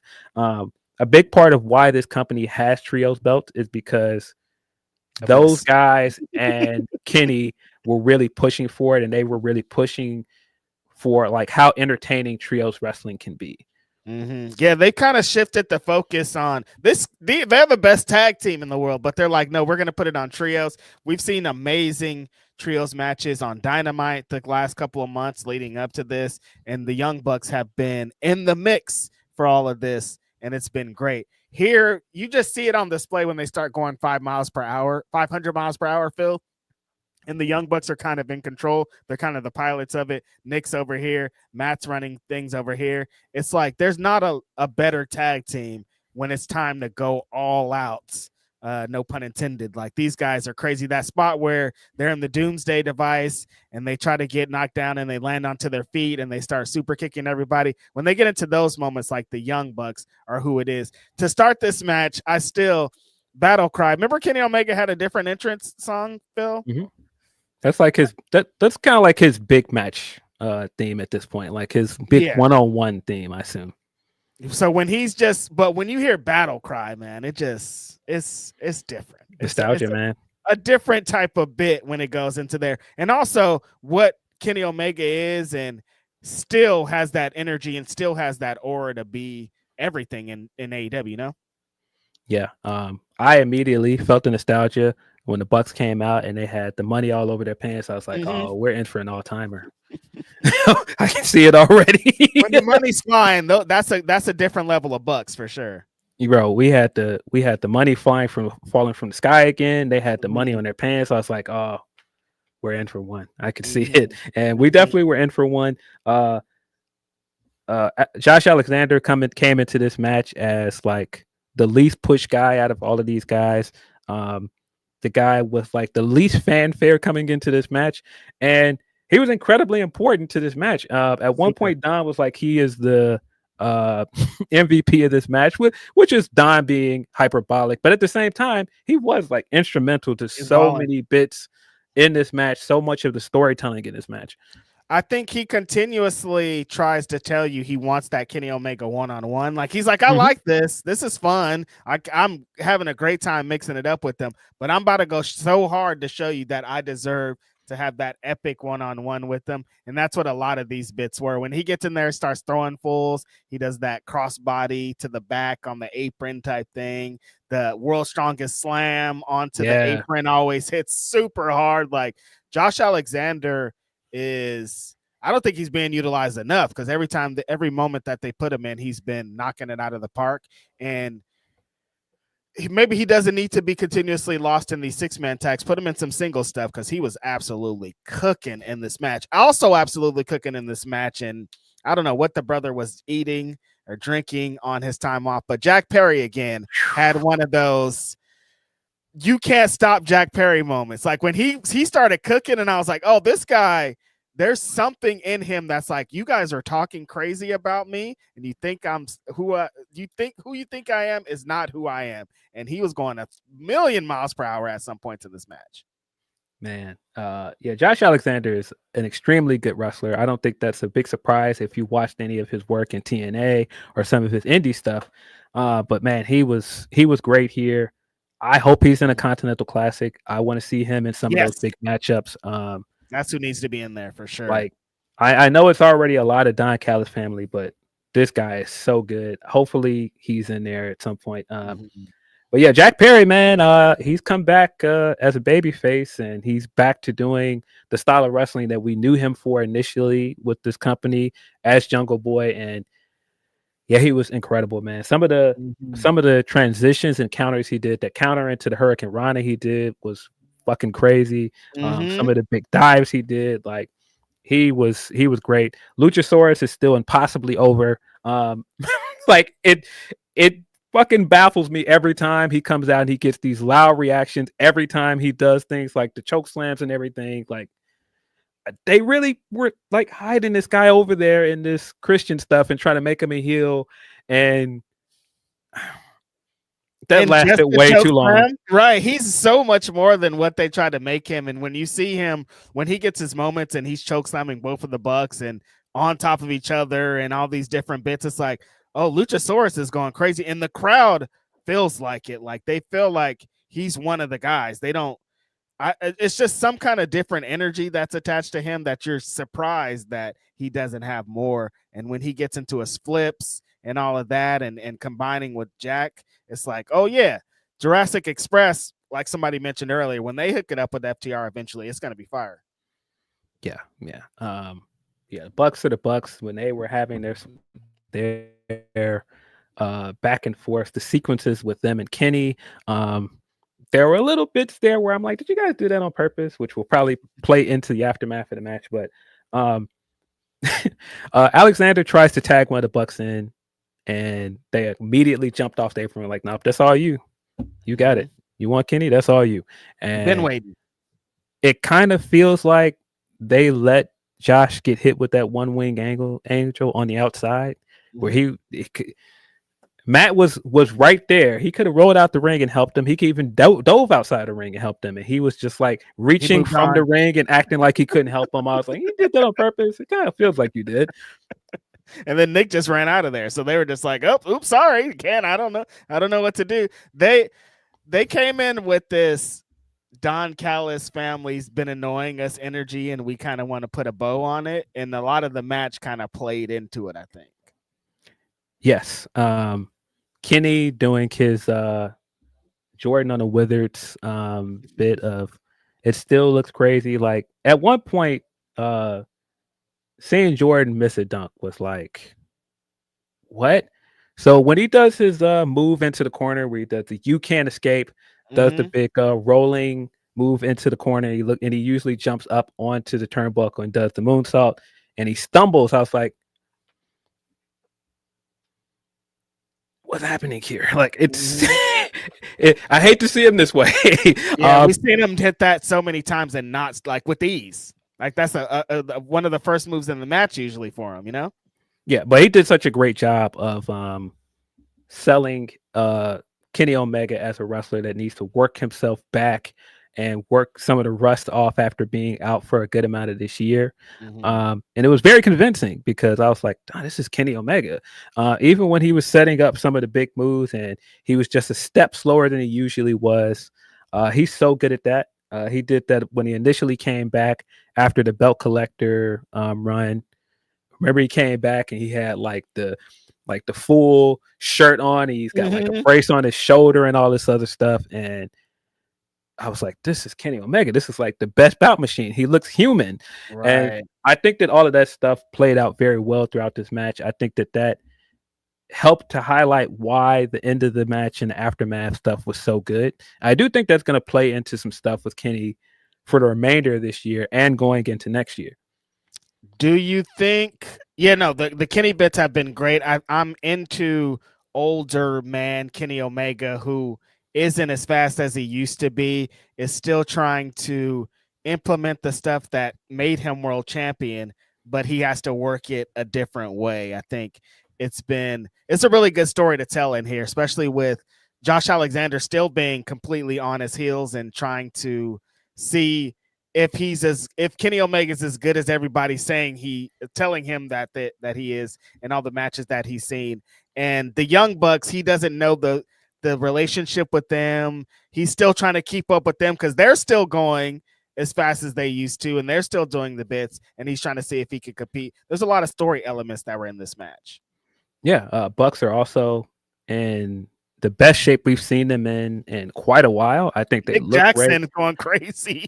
Yeah, they look great. Like you said, Nick has always been like the Jeff of the group, so to speak. Yes. He's always been like the most high flying guy. He's the most he's the fan favorite guy. He does the big crazy spots. Mm-hmm. And he was great. I mean, great. Oh, he wiped out at one point though. That when he dove to the outside and he missed Luchasaurus essentially. Oh yeah. That was fucked up. But this was a very fun match. Trios matches can be a lot of fun when they actually give them the time and they put the wrestlers in there that are motivated to make trios wrestling look good. And this was yet another example of that. I wouldn't be mad at putting the trios belts on some team from some version of the Elite. But the Bucks picked up the win here with the BT trigger on Jack Perry. They won $1 million. They're officially rich again.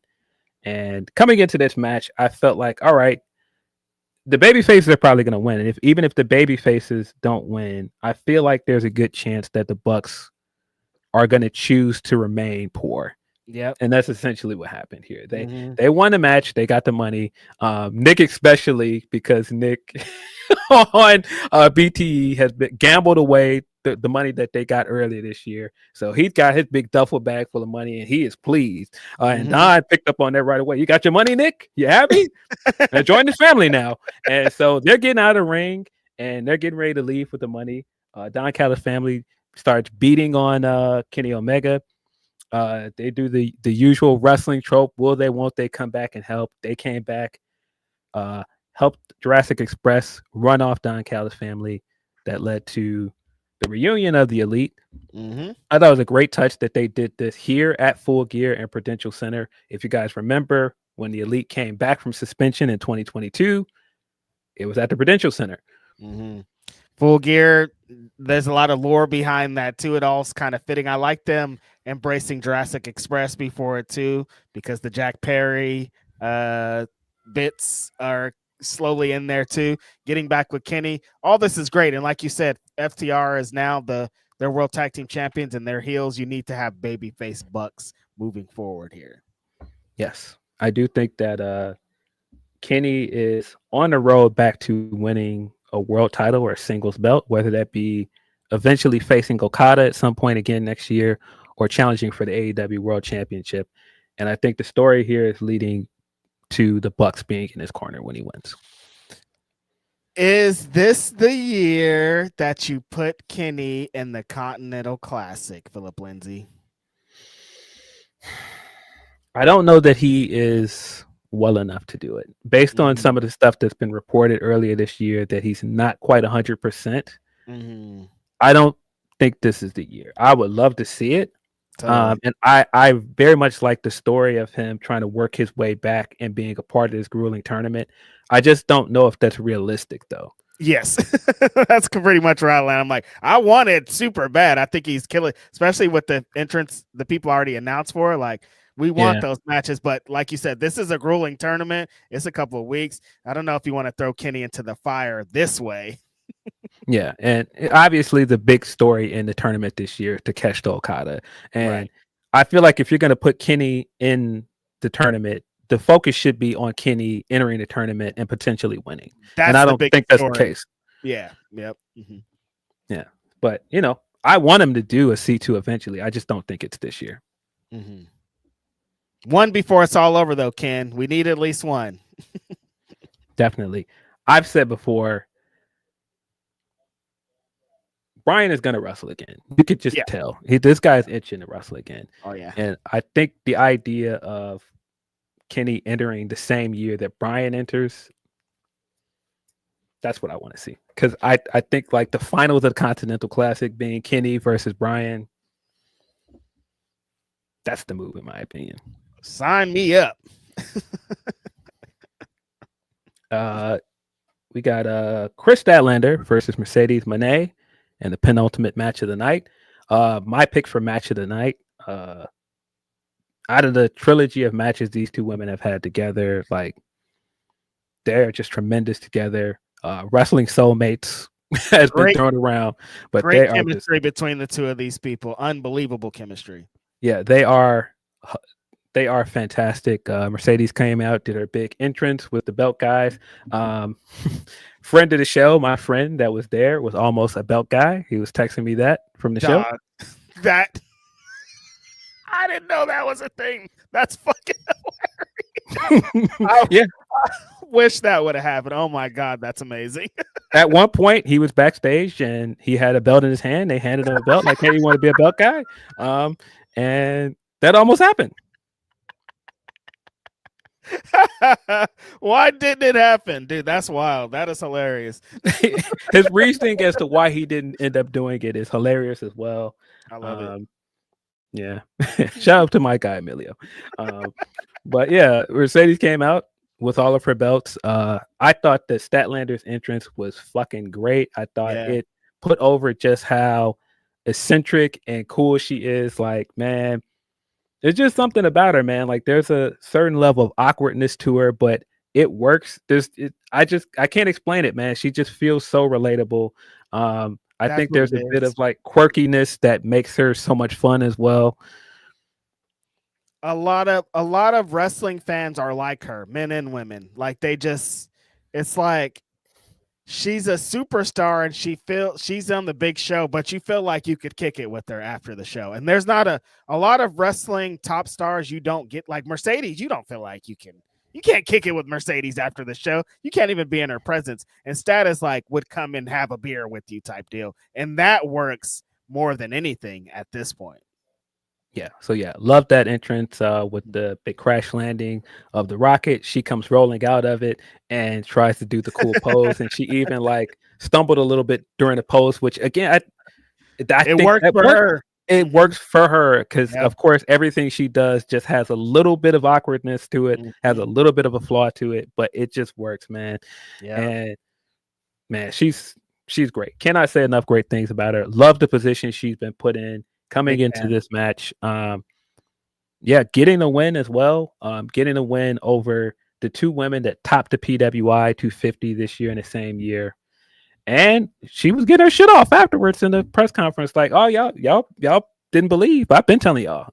Yeah, that kind of being the story of the match and coming into the match, I think was great. Mercedes taking on a different role here in this match, I thought was awesome, because a lot of the performances we've seen the last 3, 4, 5 months, Mercedes, she doesn't get dominated in the matches, but I feel like a lot of her opponents take control and they kind of dominate her, and she has to figure out how to counter and get out of whatever trouble she's in.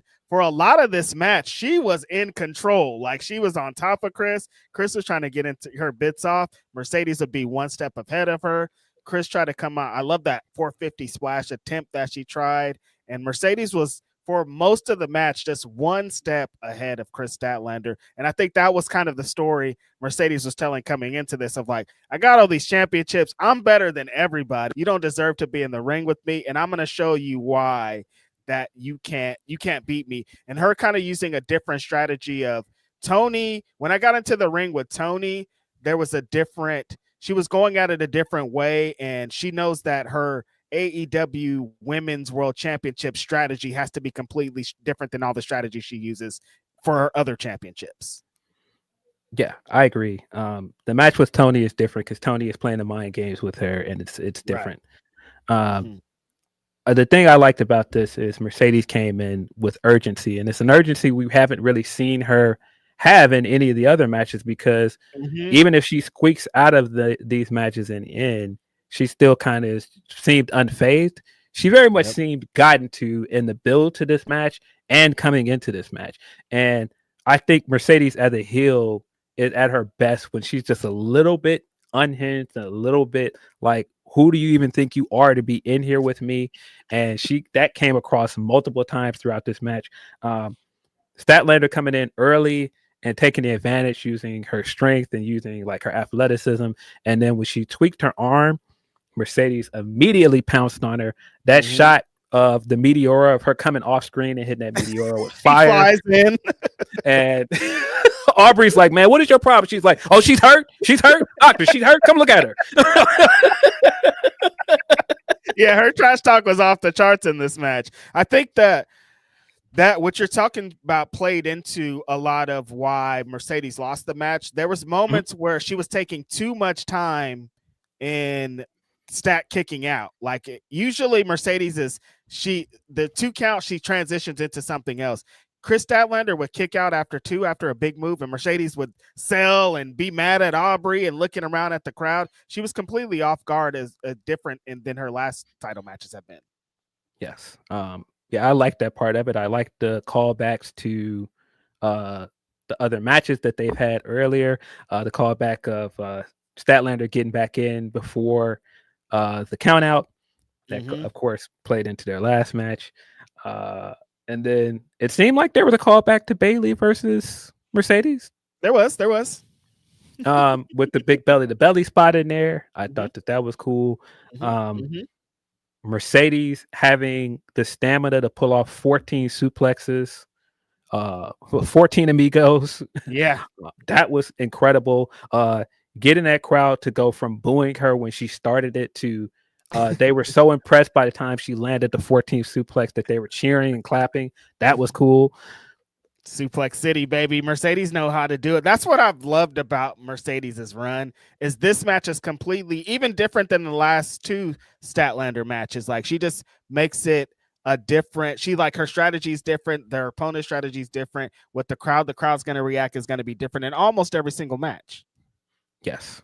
The big gutbuster that Statlander hit off the top rope that again didn't quite land perfectly. It was a bit sloppy, but it's just something about the way she does her offense, the way she moves and everything. It just works for her. She reminds me a lot of Lita, man. I know I've said that like privately to you, but she does. She reminds me a lot of what made Lita relatable.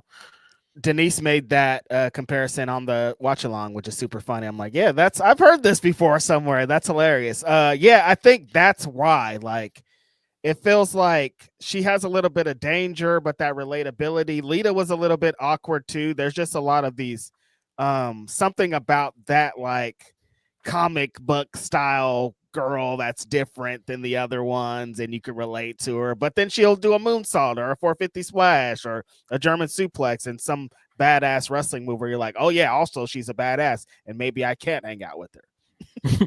Yeah, man, got to give her all the props in the world for adjusting her style of wrestling as well, coming back from 2 knee injuries. Absolutely. And still wrestling at the level that she does. Still looks like one of the top women's wrestlers in the world. There's a reason why there's so many wrestlers that are like they want to have a match with her. And I mean, for me, I think she's been by far Mercedes' best post WWE rival. Their trilogy of matches is going to go down as some of the best stuff that Mercedes has done since she left WWE, and this was more of that. I thought overall, I've seen people say that it was a bit disappointing compared to the other matches. I don't really know how I would rank them compared to the other matches. I really enjoyed it. Like I said, this was my favorite match of the night. So I don't know. I haven't watched all of them in succession, so I don't really know how to rank them. What you're talking about in this being Mercedes' best post WWE feud, I understand why Bayley says her favorite wrestler is Chris Statlander. Like they have a lot of similarities. Like Chris Statlander's almost the Bailey of AEW. Like the reason that it works so well is because of that connection and them hooking up afterwards and showing a picture of Bailey and Chris Statlander. It's like all these connections are why this works so well. She kind of brings that same kind of energy. Bailey's a little bit awkward too. She also kind of has that leader role. So it's like, it was inevitable essentially of like Mercedes and Chris Statlander having this great chemistry together. Yes. Yeah, I like the dynamic of Mercedes trying to out-star power everybody and out-accolade everybody. Like, I got more accolades than you. I am the bigger star than you. I beat you twice. I'm just going to come in here and beat you again and take your belt. And Statlander's like, nope, I'm not the same wrestler. You've got your eyes on a bunch of other things. You're not focused on just me. And that's why I'm going to beat you. And that's what ended up happening. The AEW Women's World Championship being the none of that matters, you have to be a better wrestler than me, I think is awesome. Like that's just such a cool thing for a women's championship to represent of like you can have all the accolades in the world, but when the bell rings, are you going to be better than me? Let's see. Yes. I do think we're going to start the descent from here. Oh yeah. I am predicting that Mercedes is probably going to lose the TBS title at World's End if she's on that card. And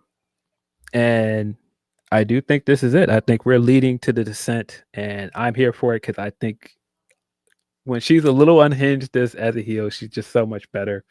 Because she gets meaner, she gets more savage in the matches, and I'm here for all of that. So very interested to see where they go from here with Mercedes. Very interested to see who's going to be the next challenger for Statlander. I think they've got a few options. But they've got a lot that they can do coming out of this. I think one of the great things about this pay-per-view on the whole, too, is how much they've reset the roster in terms of like who are the big heels in the company, who are the big baby faces coming out of this. I think we've, finished up some of the storylines and we're ready to move forward with some other things. So interested to see how that goes. I would be all here for that RP as well. Red Velvet getting her rematch at Final Battle. Absolutely. I wouldn't be mad if Red beat her at all. Yeah, that element is the most interesting to me. Is Mercedes has 13 belts. How is she going to lose all these 13 belts? Like, what's it going to look like? Who are going to be the people defeating her? Because we talked about it a little bit on the pod on Saturday. Mercedes, the TBS championship is like, there's a couple of ways that it could go that would be off the charts. Like Willow plays a role. Megan Bain could come in here and fucking throttle Mercedes, and I think that would be a good story. There's a lot of stuff that's going to come out of this. And then on the other side, I think I talked about it coming into the match. Stat having a big win over, like you said, the number 1 and number 2 on the PWI women's top list, and starting her reign of like stopping whatever the hate is going to get from people of like, you didn't beat Chris Statlander, or you didn't beat Tony Storm, and you didn't beat Mercedes. We're going to be what they based her whole reign off, and starting by beating them and being like, this is what the reign is going to be. I think has been awesome for Chris Statlander. Yeah.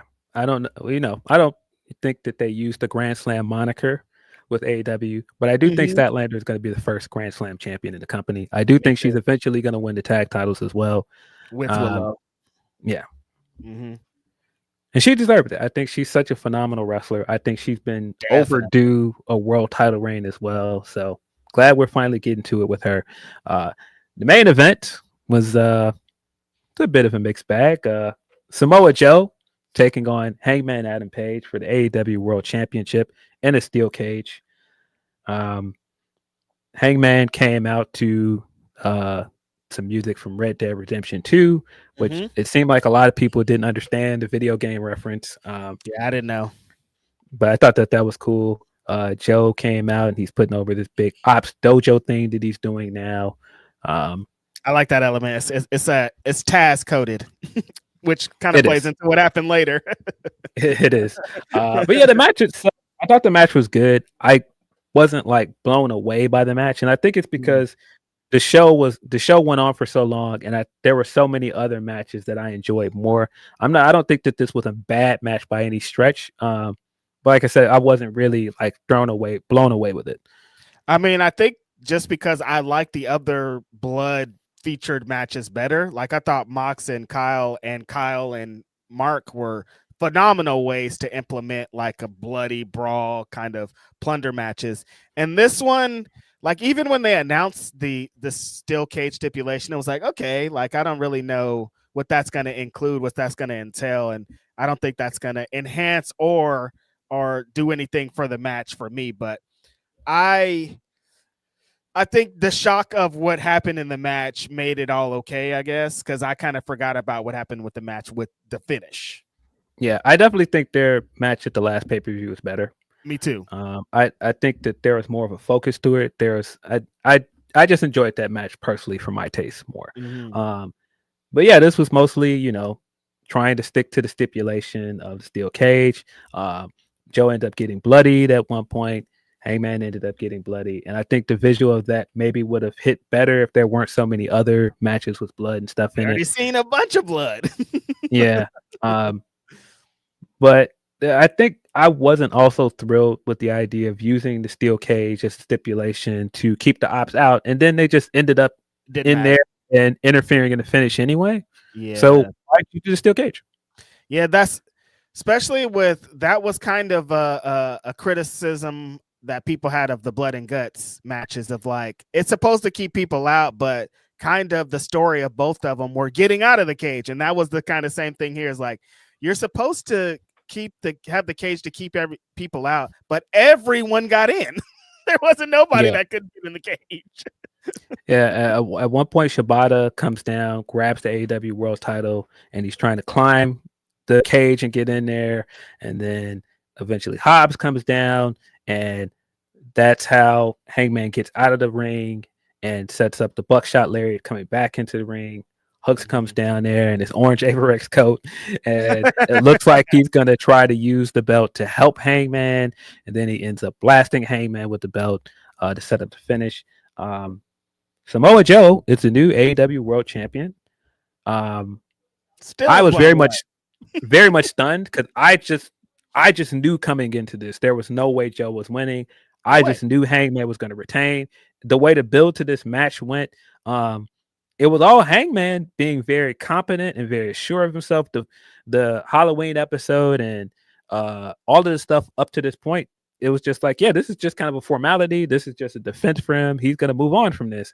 Yes. Hangman lost, and I'm not even sure that it's a bad thing because we've talked about it before about how there are no real surprises sometimes. Like a lot of this stuff feels predictable. It feels formulaic. Absolutely. And so I did like the shock, and I do think that it's become too much of like long title reigns and like everything gets predictable. Oh, this person has to win to get from point A to point B. Mm-hmm. And so I do like the idea of throwing a big shock win in here. I just am not quite sure I understand why they would do that with Joe. When you look at like where the product has been for the last few weeks and the reactions to certain wrestlers, I'm not sure why they went with Joe. Like you've got such a great reaction to Hurt Syndicate, for example, and Bobby. Like if you want to do like a big surprise and just have like Bobby beat him, I think that would have hit a bit different because there's energy, there's momentum behind Bobby. It's the same thing with Ricochet. Like you can see the momentum behind Ricochet, and there are other wrestlers to the same degree. And I'm not sure that that's there with Joe. That's why I was kind of confused by it. Yeah, that's a great point that you bring up, Phil, because it feels like it's going to be a transitional, like Joe's not going to be the champion forever. Like if we're going to do a transitional shock thing, like maybe we should have tried something different, tried something crazy, tried somebody unpredictable. Like even Bobby Lashley seems a little bit more predictable. I'm talking about like Kyle Fletcher or something crazy like that. Like let's try it for a month or whatever, how long it's going to be. You know what I mean? Yes, I like that's why I'm like I'm not mad at the idea of like just throwing a shock win in there or throwing something out of left field.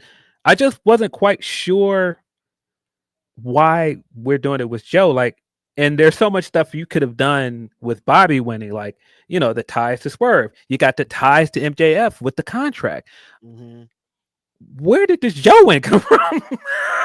That was the only thing that was kind of shocking to me, because exactly like you said, our prediction, we're both like Hangman Adam Page. I made a fucking bet with Denise. Like, I was confident. I'm like, there's no way that Hangman Adam Page is gonna lose this belt. It doesn't. The story hasn't told me that's what this is.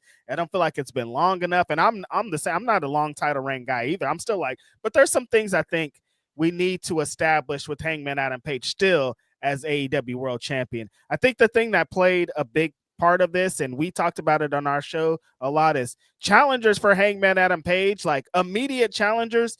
It wasn't all hopping off the page. I wasn't like, they got this guy and this guy and this guy. I think Samoa Joe as an immediate challenger has a little bit longer list and a longer line of people that can get in there with, but it's still a little bit I wasn't like Samoa Joe is going to be world champion and should be world champion with the story that they've told in the last even 2 or 3 months, you know?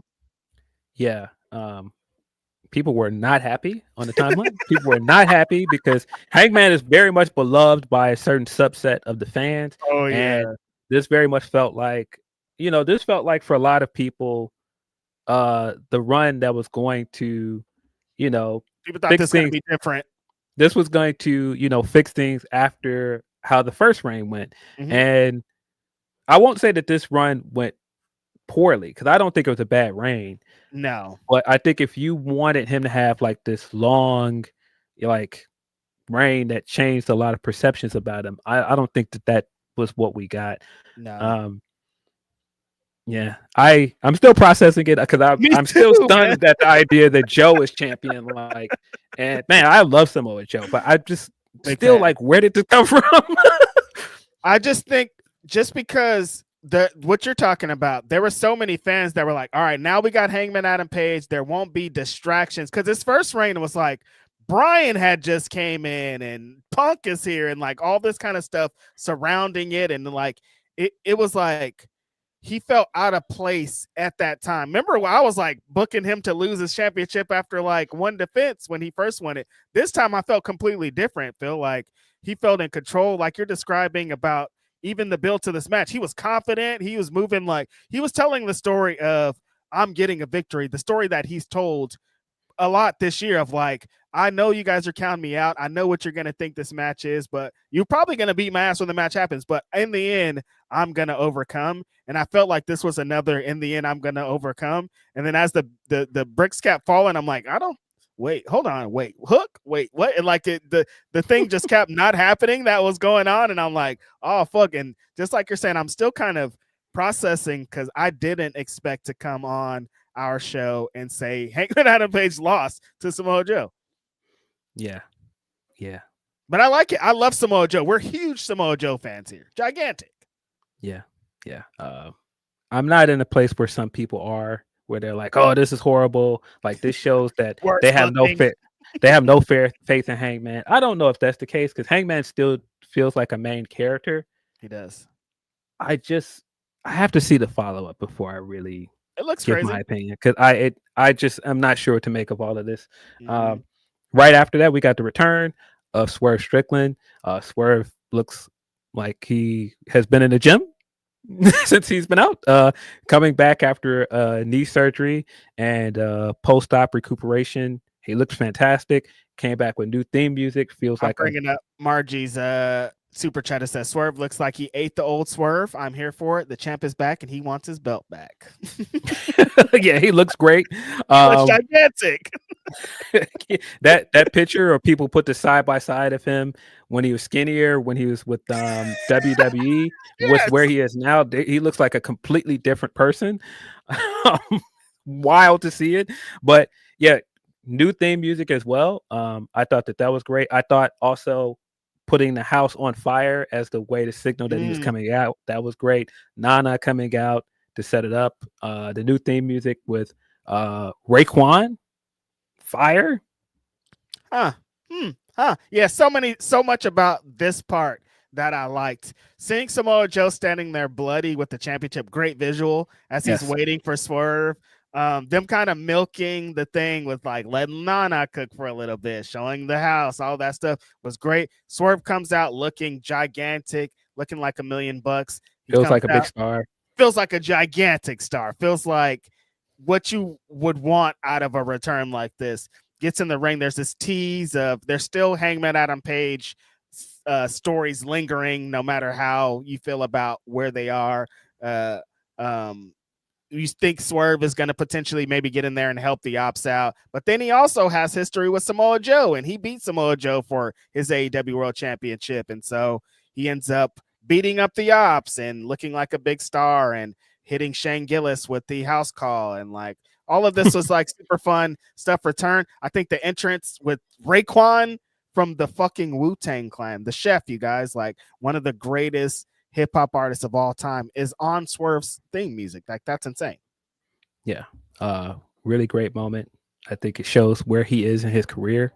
He like literally looks bigger than he has ever looked, and just in terms of aura and star power, he feels like a bigger deal than he ever has. And just like what he represents to AEW as well, him coming back means something. Like I said, I wasn't like blown away by the match, but I thought everything after the match was really good. Just Swerve coming down and beating all the Ops guys down, and just that visual of him and Hangman standing in a ring together, looking up at the ring. The callback of this, that the last time these guys were in a cage match, Swerve was left bloodied in there with a syringe in his mouth, and Hangman is at the top of the ramp screaming like a maniac, and now these guys are together, reluctant partners. I thought all of that stuff was great, but yeah, just not sure where this is going. Phil, it felt like some people's most egregious part of the match was Hook. How did you feel? Why? Like, I don't know why Hook got so many people as angry as they did. They're like, not only did Hangman Adam Page do it, but Hook was the one. And I'm like, why are they so mad that Hook was the one? Hook has been with this company for so long. And I think people are expecting a lot more progress with him in terms of like his status in the company. Yeah. I'm not shocked at him being with Joe though, because Joe has always been a believer in Hook. Yeah. And so I think it makes more sense than anything him being back. Makes sense with him, too. Same thing. Him being back with Hobbs, because he's been in a mix with Hobbs so many times. I think it just works. I think that Hook needed something as well, because him as a babyface wasn't working. The stuff with him and Eddie wasn't working. And that's kind of what I was alluding to in the pre-show match, that I got why they put them together, but it just wasn't really working for me. And so I'm glad that they have just moved on from that, because it just didn't feel like it was going anywhere. And it feels like maybe the best part of this is going to connect Eddie Kingston to this stuff too. So now we're going to see Eddie Kingston hook it up with Samoa Joe some more. We're going to see, you know what I mean? Like it puts Eddie Kingston in the mix. I've seen people go, man, like all of this so we can get Joe and Hook versus Hangman and Swerve. I didn't see it that way at all. I think the match is Joe and Hobbs versus Hangman and Swerve. Absolutely. Or like some other combination, even if it's Shabbat in the mix. You can do some trios matches with this as well. But I think, people are so upset at Hangman losing the belt. They don't care about none of that. They're spinning it into this is all negative. You're going to put Hook in tag matches with those guys.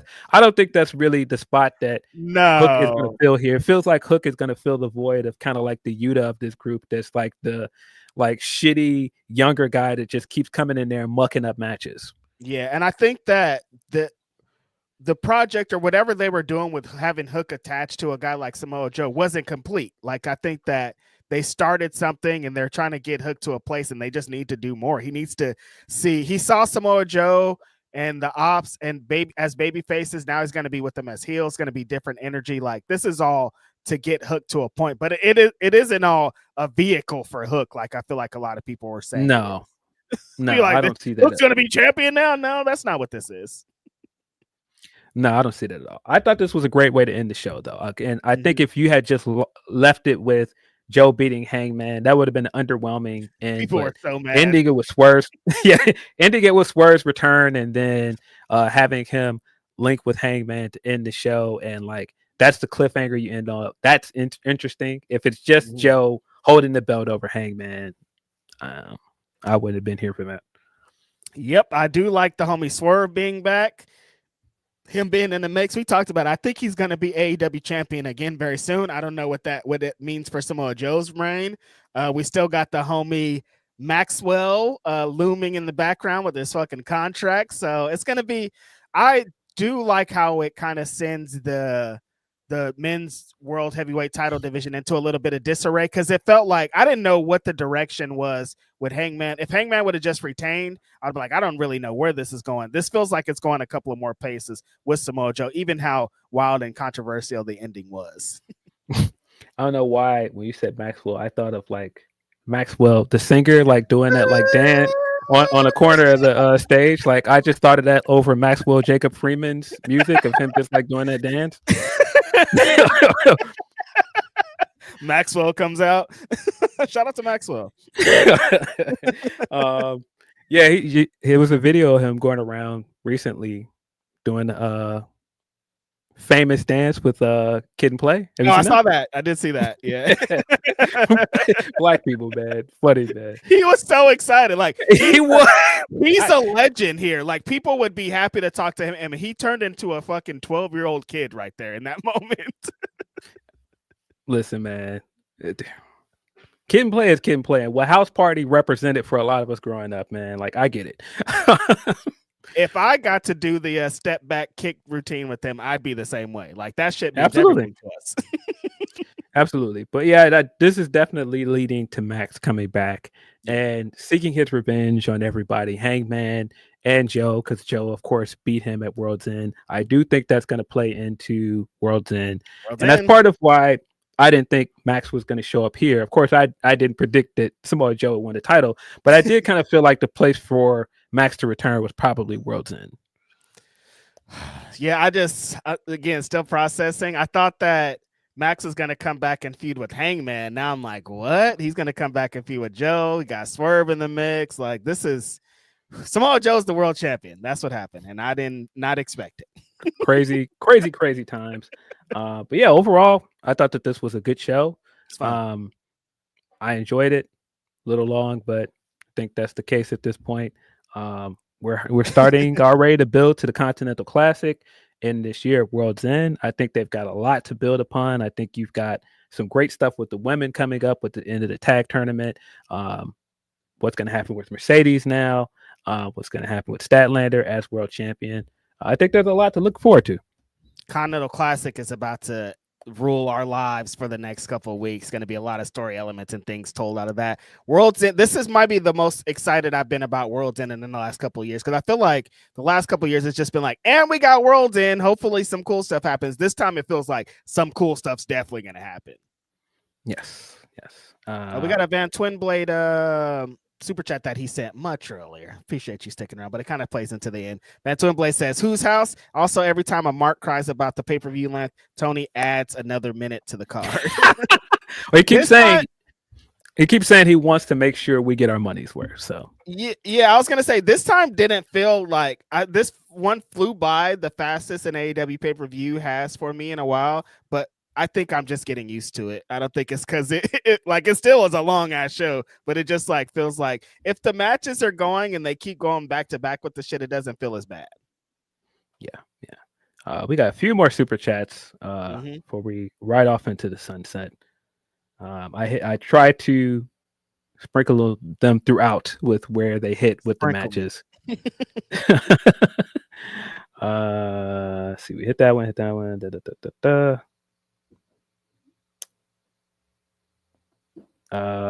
We got one from Tyrone Kid. He says, I know I'm late, but hear me out. They kick out Mox and bring in the new leader, Shayna Baszler. That would be wild. I don't know if I see that, but that'd be kind of crazy. It's interesting to see where they're going to go with it, because when I was pitching that Claudio could be it, and Phil kind of pitched the same thing earlier with how the end of that Moxie match in, a lot of people are like Marina should be the one, or a lot of people like maybe Pac's going to be the one. So seeing who's going to be the actual new kind of de facto leader of the Death Riders is going to be a good story. Absolutely. We got one from Van Blade. He says, that's the song that plays when John dies in RDR. Yeah, I'm not a big fan of Red Dead Redemption, only because I've just never played them. It's not because I dislike them. I just have never played them. But I understood the reference, but I've never played those games. Right. Seems like everybody loves those games. I'd like to get into it one day. It seems like Grand Theft Auto with cowboys and horses. Yes. Exactly. From Orion Ben, he says, everyone crying about the end. I'm here for Reg. It's Saturday Night Main Event. Yeah, I've been told that you lost the bet here, sir. So sounds like you will be watching Saturday Night Main Event with Denise Salcedo. That's how sure I was about Hangman Adam Page winning, Phil. I was like, there's no way that Samoa Joe's going to beat. There was no world that I looked at. I looked at every angle, and I'm like, there can't be. So when it happened, I was genuinely shocked because I'm like, I'm like, the story told me that Hangman Adam Page is going to win. He did not win. So good. I do like that. I don't think we've had. I was trying to think of the most genuinely shocking moments we've had even this year. I'm like, there hasn't been a lot. I think like Hangman beating Ospreay was another one where I kind of felt like that, but it's pretty few and far between. Yeah. For Leron 40 says, I would have put the title on Hobbs myself. Yeah, I would have loved that for Hobbs. I think Hobbs could have even been a shocking, if we're talking about a shocking thing, it's going to be a transition thing. What he did with Hangman the last couple of weeks ago, we have to have one like that, Phil, where it's like, somebody totally out of left field. They announce this match on Dynamite and somebody wins the world champ. We need something like that. Hobbs could have represented that. Definitely. From the other Mikey V, he says, sacrificing Hangman for Swerve to get the Roman Reigns walk down was worth it for me. Shout out to Rick One Chef. It definitely was Roman-esque. I didn't even think about that, but it was very Roman-esque. Damn, yeah. That Roman really did something to this industry, brother. Because I feel like even Kenny has implemented like Roman Reign-esque elements in his thing. I'm like, what the fuck did Roman do? Everything Mox is doing is very bloodline coded. Like his downfall very much feels like what they were doing with Roman and the bloodline too. So yeah, gotta give him his credit. I mean, I'm not a fan of everything Roman does, but man, he dominated the industry for 4 years almost, and he's definitely had a big impact. Right. We got another one from Lefty Brigante. He says the bro has reached Super Swerve 3. Yeah, it just feels like he still hasn't reached his final form yet. Every time he comes back, he's just somehow bulked up even more. That picture of him in the ring, it seems like a training picture with the homie from NXT, and he looks like 2 swerves. It's like, what have you only been in the gym since you left since the last time we seen you? And yes, he has. Yes. Got another one from other Mikey V. He says, also Reg, Big Homie is apparently going to CMLL. Yeah, that was one of the things this week of him doing the eye emojis at the CMLL championship stuff from over the weekend. And that was definitely one of my favorite things about his time as TNT champion was Hobbs against Luchador. So I would love to see more of that. I think Hobbs in Mexico is a super interesting element, and I saw those eye emojis. I don't know what it leads to, but I hope that it means he's going over there because that's fun. Yes. And I hope he's challenging for the TNT title soon. I think Joe versus Mark Briscoe makes a lot of sense. He said in our interview that he wants his title back, so hopefully that's where we're going. Get it to him. From Orion Ben, he says, Joe was right, or Joe can do no wrong. I saw a lot of people being like, a 48-year-old, blah, blah, blah. I'm like, but it's Samoa Joe. But also, I hear you. I mean, it still is an older guy business, but, we're moving how we're moving. Yeah, I don't think this is going to be a long reign for Joe. That's the thing. I think this is leading to something. I'm just not sure what yet. We're trying to figure it out. But I think the fact that it is unpredictable is a good thing because so much of what's happening in both companies has been a little bit too predictable for at least for this half of the year. So at least we're getting something to shake things up. It's time. Yeah. And I think this is our last super chat from Tim Ruza. He says, love you guys doing this. Also, Phil is right. #Dom. Appreciate you, the homie Ten Ruza. Thanks for showing up. Yeah, we're going to try to, switch this format up. Get these, like Phil said, get to the pay-per-views before you guys are bored of them when we get back to our pod. So, yeah, that's what this is about. Yeah, I think a lot of times there's a lot to talk about on Saturdays. When we started this podcast 4 years ago, There wasn't as many pay-per-views back to back to back. Sometimes they're like 2 pay-per-views in a week. And so I want to sometimes get reviews, especially now because we have our own channel. We can kind of get to them quicker. So I definitely probably think we're probably going to hit another one after World's End. I think World's End's the 27th, so might be our last thing we do at the end of this year. Last part of the year could be that World's End review. So yeah, this is it. Michael Jackson. Oh yeah, the Dom stuff is yeah. I'll get into that some more probably when we talk on a podcast or some other time. But I think some of this is getting a bit egregious. That's a fact. It's we got 2 more super chats before we get out of here. We got one from I think that says Limit Shocker. Is that what this is? Yeah. He says that photo of Tony and Swerve is going to be goated. Tony Storm? I don't know if I've seen it. I must have missed it. Got another one from Tim Bruce as well. He says Max and Joe at World's End cashes in contract. Yeah, I think Max is definitely cashing the contract. I can see the match at World's End being possibly a triple threat match as a callback to the Revolution match. And then Max is probably going to show up either at the end or at some point at World's End. Yeah. The contract stuff. I'm actually see the way that they're doing it now. I'm like, okay, now I'm interested in this because, like, if he was gonna do the cash in same night shit, I'm glad they changed the stipulation. Yeah, that is all of our super chats. Appreciate you guys tuning in on a Monday. We'll be back at our usual time Saturday. Everybody, hopefully, have a good and safe Thanksgiving. Yes. And yeah, we will be back to you soon. I think we've got some interviews and other stuff we're trying to knock out this week as well. Stay tuned for that. But this has been Grapsody. I'm Phil Lindsey, Righteous Reg. We're out of here. Peace.